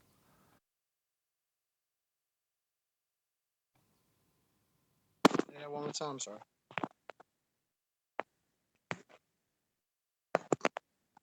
I didn't hear you. Can you guys hear me? Yeah. I'm having mic troubles. Oh, okay. Sorry. I thought let me take over for a second. I thought what Arwen just said was quite poignant. Did everyone catch what he said? Yes, I did. I want to re-stress it with the Michio Kaku quote. Okay. But Chocolate's tied up, and I don't know it verbatim. So this is going to drag out Owen's point, which he may re-stress in the interim. We'll see. Yeah. It's like All I in want, all I science. wanted to say. Oh God, I give up. No, go on, Neil. No, go ahead. Wait, which quote you want? The nobody in my I know, field. funny. Hold on, let me just tell Neil to shut up. I'm sorry, Neil. Go ahead, Hold bro. on, no, seriously, go ahead, Neil. No, chocolate has to go first. Okay, Arwin, can you just give us the main point, and then Chocolate will hopefully reiterate the point with a Michio Kaku quote, which is about how we're off to a factor of 10 to the whatever it is. Go ahead, Arwin, then Chocolate. All right. Yes, I'll try to be as Samir as I can, right? So as a baller, I noticed very quickly on that people were constantly making mistakes, right? Everybody was doing their best to understand how the Earth is a globe, how it all works, but we were making mistakes. And then it was up to everybody's individual responsibility. Hey, detect the mistake, correct the mistake. But we overlooked in that entire development process, which seemed very natural, that we're constantly resting on being correct with everything in our arguments. Right? It's like the being correct in an argument's assumption is more of a strategy than an actual practical reality, because you're constantly changing things, and that's even accepted as a norm. I thought your first rendition was better. I did too, I because you know. talked about reification, but go ahead, Chocolate. Can you guys hear me? Yes. All right. So, usually in science, right? Hold on. I'll read it verbatim so that we're completely on point with it, right? Let's see. Usually in science, if we're off by a factor of 2 or a factor of 10, we call that horrible. We say something's wrong with the theory. We're off by a factor of 10. However, in cosmology, we're off by a factor of 10 to the 120. That is 1 with 120 zeros after it. This is the largest mismatch between theory and experiment in the history of science. End quote. And he's smiling. Experiment. And he's smiling. That speaks to Arwin's point, because when he's saying this to the interviewer, he's smiling about it. We're off by a massive margin, with a big smile. What particularly? Hold on, why is he smiling? Hold on, Arwin. Go ahead, Extremis. What particular? What is that far off? What measurement or theory or whatever? Heliocentrism. He said cosmology. But what particular? Your cosmology is off by a factor of 10 to the 120. Yeah. Something within cosmology is off by that much. What within that paradigm is off by that far? Well, it's a mathematical. You'll have to ask Michio Kaku. But why did he smile? I'll answer it for you. Talking about dark matter. Dark energy. Yeah, dark energy. There you go. My bad. There, that's what I was looking for. Helium, I solved it for you. It's the measurement of dark energy versus the predicted value of dark energy. There's no measurement, though. That's the problem. What is dark energy? When it doesn't match up, right? When it doesn't match up, it's a paradox. Hang on. But there's a point why he's smiling when he's saying No, you're that. falling into it, Aaron. Hang on. I'm falling into what? What is dark energy? Hang on. Measurement of what instrument is used to measure this dark energy, and where do we observe it? I don't know. You don't. Extremis. Dark Let energy. me You said rephrase measurement it. of dark The energy. observed value versus, I guess, the observed value versus the predicted value, and they can observe that, they can measure that value based on the expansion rate of the universe. Not a measurement. No, That's not a Expansion measurement. rate? Yeah. That's That's called not- a hold on. calculation. That's not a Do you- measurement. No. Yeah, do you understand that's not a measurement, though? Okay, fine. But the whole point of my statement was it's not cosmology is off by that factor, it's dark energy is off by that factor. You might want to talk about Cosmology. Let's just get clarity. Hold on. Hello. Let's just get clarity on that statement, Extremis. we're talking about something that permeates the entire known existence of the universe in the heliocentric model, though, aren't we? When we're talking about this dark energy. I am. We are. Yes. So when you say not cosmology in general, we're talking about something within heliocentric cosmology that permeates everything in the known existence of everything. Correct? So yes. So to say cosmology is off by a factor of 10 to the 120 isn't an unreasonable statement when talking about something that encompasses the entirety of everything in your worldview. Not unreasonable to say that cosmology is off by that factor then. All of cosmology is not off by that much. One little bit of cosmology. One little bit that encompasses the entirety of everything in your worldview. Okay. Can you tell us what's right? One part of the model is wrong. Yes, you're right. I shouldn't have said anything. All of cosmology is off by 10 to the 120. We know. Yeah, we know. It's because it's based on spherical Earth, and basically that spherical Earth was derived from a flat plane. So yeah, we know. Objection. How can you be off by a factor of 2 to whatever power, 10 to whatever power on the effect? It either is or is not. You're not talking about empirical evidence if you're talking about something being off by a factor of something. I'm pretty sure it's within 5% of that. It's math. It can be off because it's math. It's the calculations they perform based on pre-assumptions, and that's how they're so amazing. Don't nitpick. 10 to the minus 120s within 5% of a measurement they haven't got. It's only reasonable. Right. But I wanted to emphasize, why is Michikaku smiling when he's saying that, right? Why is he smiling? It's because he just Jedi mind tricked you with the last statement. No, it's because it's normal. It's funny to him because it's actually okay to the other cosmologists. I'm sorry, I'm middle of talking, John. Okay, Kiwi, let Kiwi go. Stop monologuing, Harvey. Go ahead, Kiwi. This is the largest mismatch between theory and experiment. Can you show me what theory and experiment that was? There wasn't. That's where it ended before you even got to the number. But that's why there's such a distance, right? It's so far away from the actual scientific experimentation.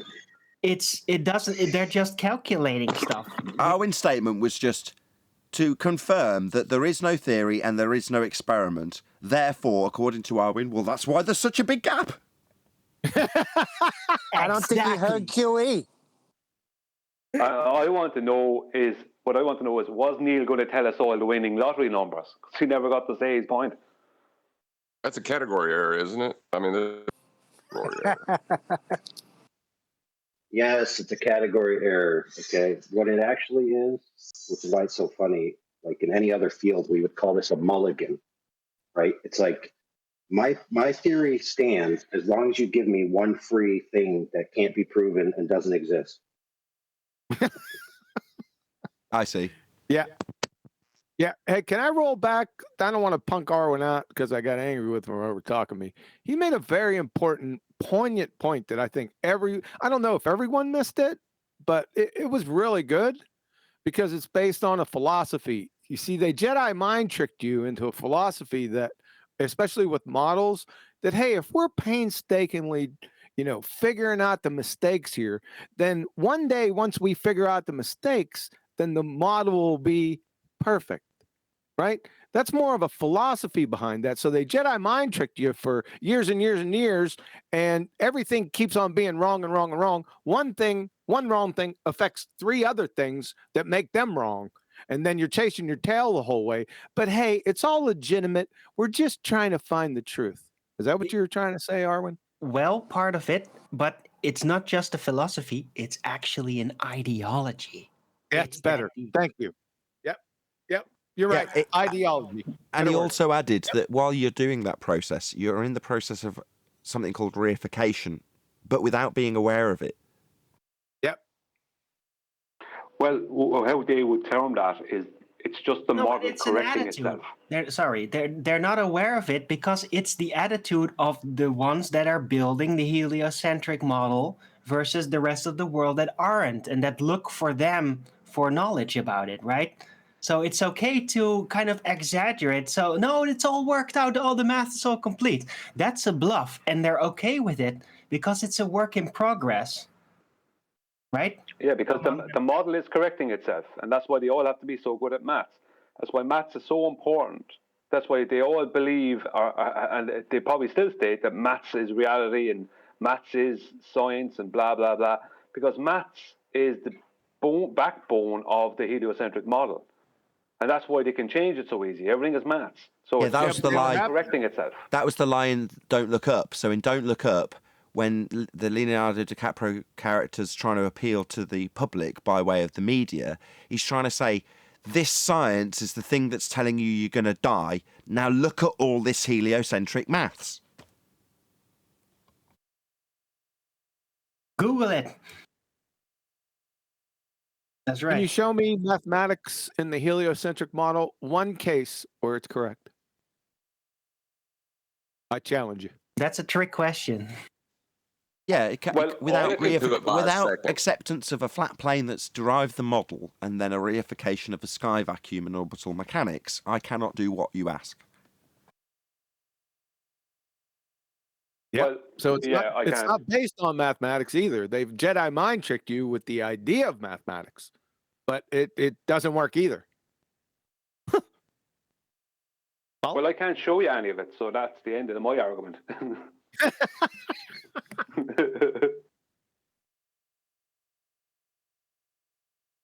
Really good show today, Nathan. You said 1590, huh? No, it's funny. Every time I say that quote, one of these guys actually has to respond to it. It's funny how that quote really irks you guys, huh? Which quote?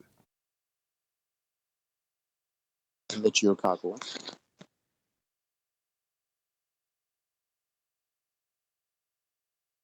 Maybe ask problem for one of Extremesis. Why did that trigger you, Extremesis? No trick question involved. Just speaking to the guy that just asked. I was just trying to set the record straight, but I will let you guys keep going. Fair Set the record straight. Yeah, when we said cosmology is off, he's saying, no, you're taking what Michikaku says out of context because he's describing dark energy and how far the mathematics thereof is off. That doesn't imply, as Michikaku actually said verbatim, that cosmology is off. That's a misinterpretation. Now, I think actually, to be fair to Extremesis, he does have a point. Because when qualified, what Michikaku meant was dark energy. So he is right. Then if that's He is and he isn't, because you have to, Hold on. you have to arrive Hold at on the one precedent. Hold on 1 second. Thank you. It's off in comparison to what? It's within 5%, sorry. Yeah. Of what? Of a measurement they don't have. I can answer that. A measurement they don't have. Go ahead, answer it. Of what? A measurement they made up. Often They made it up. They're within Nope. 5% of it as well, so screw you. Of It's what? often Within the comparable assumption that you what they could measure found. it somehow, but they don't. They just calculate it. Look, the measured, Now, non-measured, guys, calculated angle. Citation police.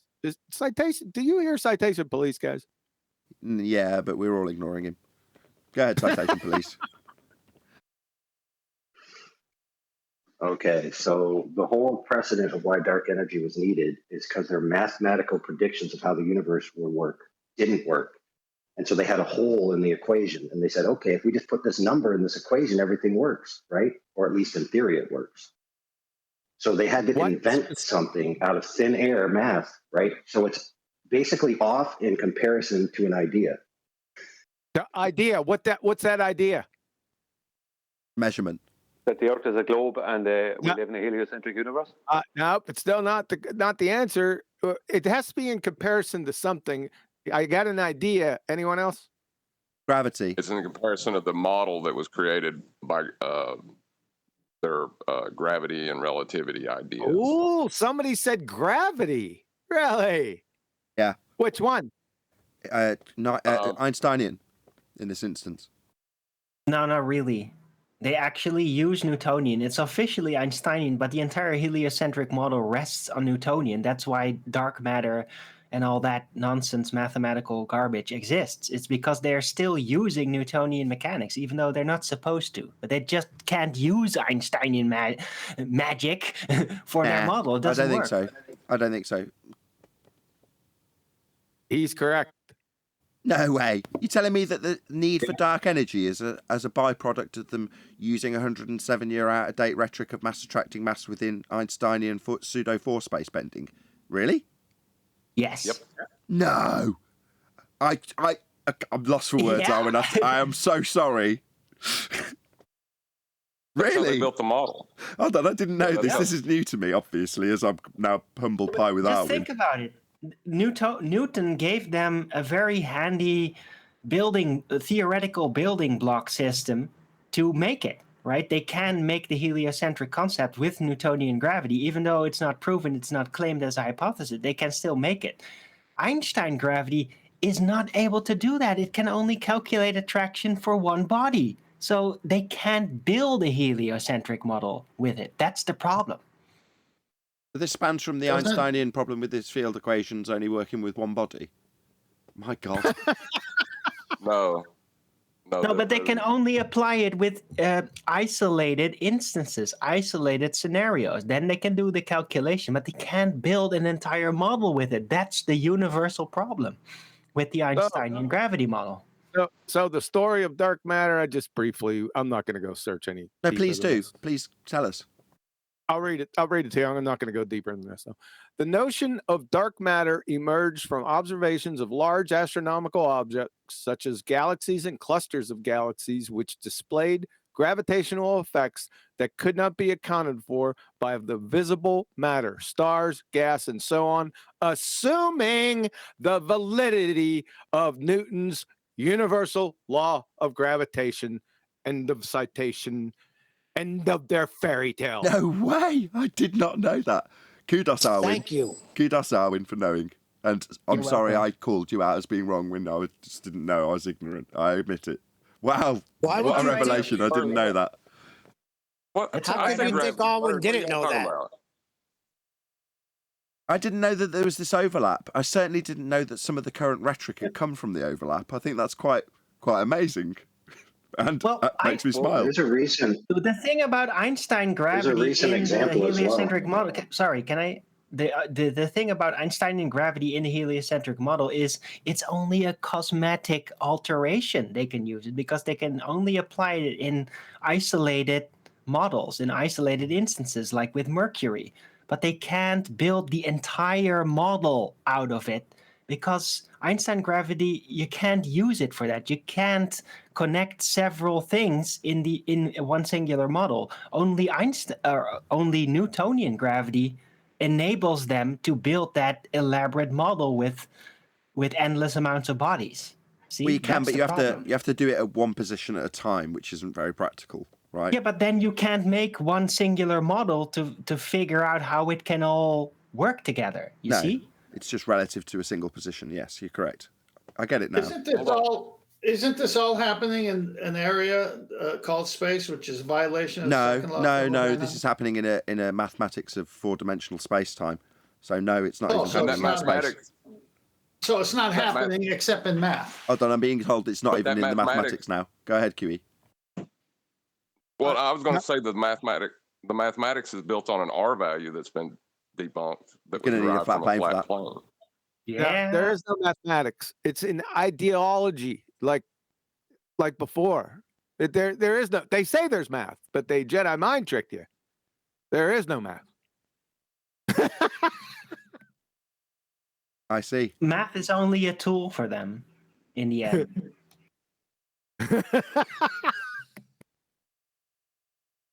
Y'all been hoodwinked. Yeah, we've all been swindled.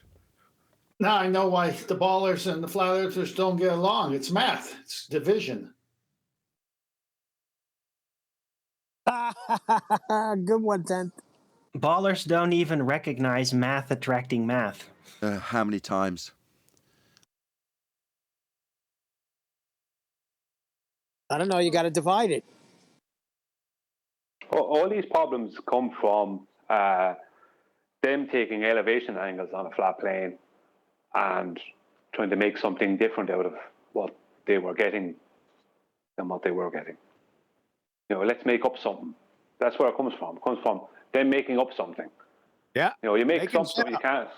Yeah, exactly. Making shit up and treating it as reality. But when you do that, basically they're all lies, and everyone knows if you lie, all the contingent necessary facts leading up to that statement or claim have to hold. If I knock out any of those contingent necessary facts that make something true, just one, it all comes tumbling down. Right. If you get into the details, yeah, it breaks apart. But that's not how they designed it. They designed it in another objective. Like, is every part of it convincing enough that somebody not completely in the know, not capable of figuring it out, finds it convincing? That's how they build what they do. Yep, because they think that their target audience, you, I'm talking about, that's you out in the audience and all of us here, are numpty dipshits. That's how they do it. And for the most part, they're correct. But I don't think they are. I think for the most part, most people are capable of doing some of the mathematics involved, but it's made, or are we trying to allude to the idea that it's made to seem more complicated than your meager mind could ever cope with. You're going to need a buffer to help you figure this stuff out. And I just don't think that's true. I think in most instances, people are capable of it. You know, I think, 1 in 10 people in the population are sub 80 IQ, according to the army research. I think the army's a pretty good cross-section of society to compare it to. Well, you go, Nathan, well, okay. So there's only a handful of people that wouldn't get this if they put their mind to it. But that's the trick, isn't it? Making you believe that you couldn't. And I know you're just saying, well, no, I don't think they could either, but I don't think that's true. I think they could. But hold on. You're talking about putting your mind to it. That's the problem. They know that people don't put their mind to it. People are lazy. That's right. That's the bottom line, Arwen. Yeah, they're lazy. Don't. People are lazy. That's right. If there's an easier route, they'll take that. If it's done for them, right or wrong, they'll take that route. That's right, because people are lazy. I don't know. Have you ever been to the DMV or Walmart? What about it? There is an easier route, and it's what's got them all going crazy right now. Can you have an elevation angle with a curved adjacent? Maybe this is where we win, because at the moment we're saying our anti-flat Earth opponents in this argument say, no, it's just too simple. Well, unfortunately, when it gets down to the point where the argument has become so complex and elaborate that it has to be declared to be too simple to need overcoming, your average Joe bread maker and coffee, whatever they're called, in the audience. Joe Coffee and Betty Breadmaker. Joe Coffee and Betty Breadmaker in the audience. Yeah, get it right. Well, they're going to see the simple argument. And when it's simple, people do comprehend it easily. So which route will they take in that instance? That's where I think we win. I've said it many times in the last few weeks. Because are you going to go, no, I must take this angle measurement off a flat plane, ignore the fact I've taken it off a flat plane, transpose it to the centre of a presupposed spherical Earth, assume that we're in Muppet vision and the light comes in parallel to a tangent plane that's been debunked? Are they going to do all that? No. Are they going to listen to the simplest route to the solution to this problem? Yeah, they will. And what is the problem? Well, the only problem that occurs is if you've got a Fundy sphere belief that you've got before you've got a flat plane that you need to contend with. So even in the overcomplicated explanation, there's a point in that argument where they get back to the flat plane reality they're dealing with. So in your brain, if you're even a simpleton, you go, which is the simplest route through this in this argument? That would be measurement of an angle. I don't even know what to add to that. Tend to keep saying it, right? All I've ever claimed is this measures angles. You know, that's all it is. It's so simple. I don't think the Drongos are going to want to go through the effort of reifying a sphere to correct it flat, to measure an angle, to ignore the flat measured angle, to then start pushing it to the centre. I don't think cognitively anyone's going to want to do that. Their lives got too complicated on the anti-flat Earth side. Yeah, but are you saying, Nathan, that basically that because people like easy and simplistic, that it will be easy to sway them when you show them the reality? I thought so, but I also then preface that by saying that at that crossroads, the one you've just described being righteous and good and accepting the world that actually faces you. The other option is what, Brian? Lie through your back teeth till you're blue in the face. That's what they'll do, and they are doing it. Well, the average everyday person, the first thing they'll have to deal with, simplicity and ease that is the first thing they deal with. But the first part of that will be, will I stand out if I start going along with this stuff? Yes, so they're going to go along with whatever thing. That's a side issue. I don't disagree, but that's a sidebar. No, mentally, cognitively, mathematically, you're processing one particular thing. Now, psychologically, after the fact, the implications and anything else that you've just detailed, that's a sidebar. Now, not being cruel to those people, I don't care. The facts are the facts. There's no agree, disagree when it comes to you talking about measuring angles. That's it. It's really simple. Now, yeah, I appreciate what you've said. And yeah, people will have to deal with that.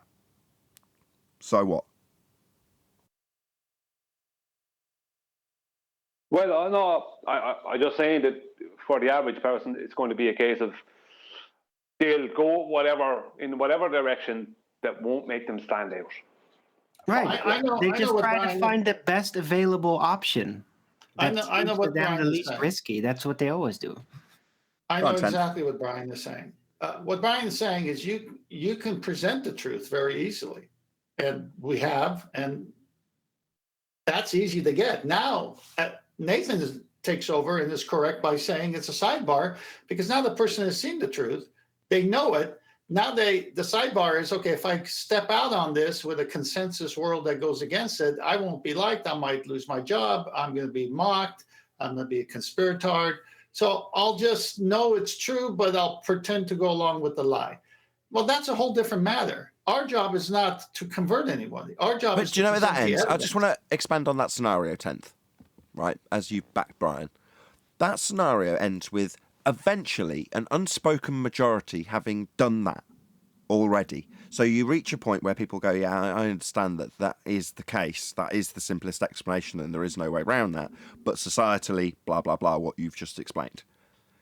There will then come a point where two people are at a bus stop and they enter into a conversation about the nature of reality, and both of them simultaneously go, yeah, I already knew it was flat. And the other one goes, yeah, so did I. And then that happens more and more often when they're out and about. And before you know it, it's accepted as reality. Now, it might have been suppressed up until that point for a societal reason that you've given, but it doesn't change the fact that more people will have, at a base level, understood and accepted it, even if they know that they shouldn't talk about it. But it doesn't change that will reach a breaking point as well, eventually, where people are just like, yeah, but I'm not just going to, I think most people are decent. Most people don't want to lie to themselves or others. I genuinely believe that. Yes. Well, hold on, let me correct you. Most people don't want to be caught lying, right? No, I don't think that's true either. But very telling, Arwin. But very, very telling, Arwin. Thanks. But in reality, when people get pressured, they don't want to lie, but if they have to, then they don't want to get caught lying, right? That's the reality. No, most people don't want to lie. I don't want to lie. But he didn't say that. He agreed with you. Extensive lying is not only morally burdensome, but it's also logistically burdensome. It's very hard to maintain. Yep. It's much easier and less stress to just tell the truth. Or say nothing. Right. And you say only nothing have to at all. maintain it Miles when you get easier. caught. Yeah. It's very easy to lie to somebody you absolutely don't know, and you're not going to meet them again. You're pretty sure, right? Because also very telling. Nothing. Thanks. This is all reality based, though. But the analogy for this I would use would be the tattoo analogy. As I remember when I was younger, and it wasn't just here, it was in other places in the world, tattoos were kind of a taboo thing. The only people had them were like bikers, fishermen, criminals, that kind of thing. And even the tattoos designs were kind of limited. The same type of people got the same type of tattoos, blah, blah, blah, right? And they were a symbol of something, and normally it was something that was taboo or criminal, right? Now, everyone got that, not me, but tattoos are just normal. Everyone's got a tattoo. But at one time, there was a lot of people who might have liked that tattoo, but they weren't going getting it. It's the same thing. We're in the same position. There's loads of people that would like to maybe delve into this and would like some kind of truth, or actually go along with what, actually, listen to it and go, yeah, that's correct, but they won't go out in the public and say it. So it'll be a silent majority situation that will happen. A few steps were jumped when Nathan summarized, but that's what we do the show. We do the show to put the facts out and to expose the current narrative. As people listen to the show, they either follow the likes of Bob, the pseudoscience guy, or they say, wow, just demolish that guy. The earth is flat. And then they start researching if they're that personality type, and then they become the next Brian or Chocolate. And they're out there being a spokesperson of it. You have to give it time. It takes time to reverse how many people have been caught up in the lie. But it's happening because most people, let's put it this way, when I'm talking to people, they're aware of flat earth. Why are they aware of flat earth? Because of the YouTube and all the other mediums either mocking it or holding up the truth of it. But they're aware of it. That's why I get, oh, you're not one of those, flat earthers? You see, it's happening right before our eyes. The change is happening. It's just that majority of people, it's going to take time until they get into a place where they allow the facts to permeate their consciousness. Right. Well, the beast is aware of the threat, and the people can tap into that at least. Phenomenon. Say again. Right. What Tent was saying is actually defined in sociology and psychology. It's not just awareness, but it's awareness that other people are aware of the same thing. And once it reaches a certain threshold, it then becomes socially palatable to talk freely about it. Right. And so, for example, when Flat Earth Goddess came in here, she didn't know a lot of the arguments and she didn't know a lot of the players in the game, even though she was a flat earther for many years. Right. So those two influences haven't met yet. So once enough of these influences connect, like it's exponential growth, you know what I mean? And then once it reaches a certain awareness in society, then it's just everywhere. That's what which, I was trying to describe. Only leads to the next statement, which is share the show. Yeah, exactly. Share the show.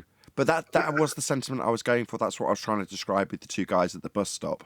And, the silent majority is also described as by someone on the panel. But yeah, exactly. A good summary.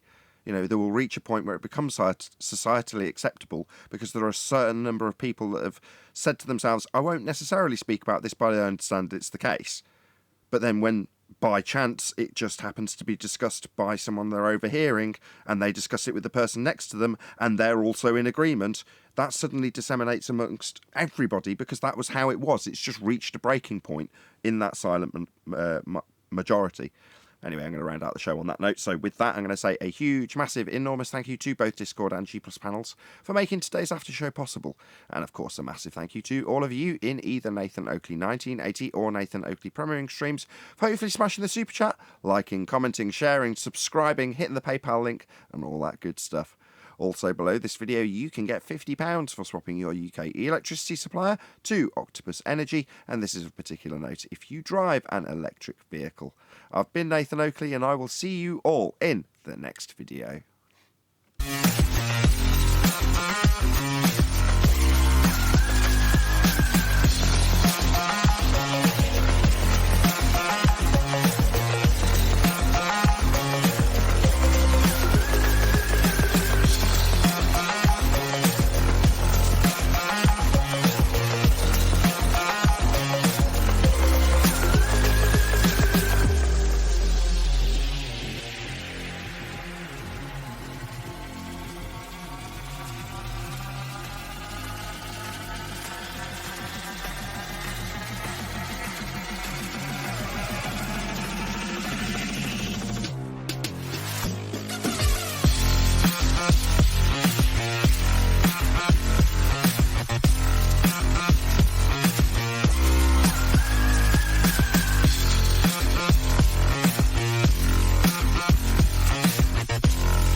what a day! What a lovely day!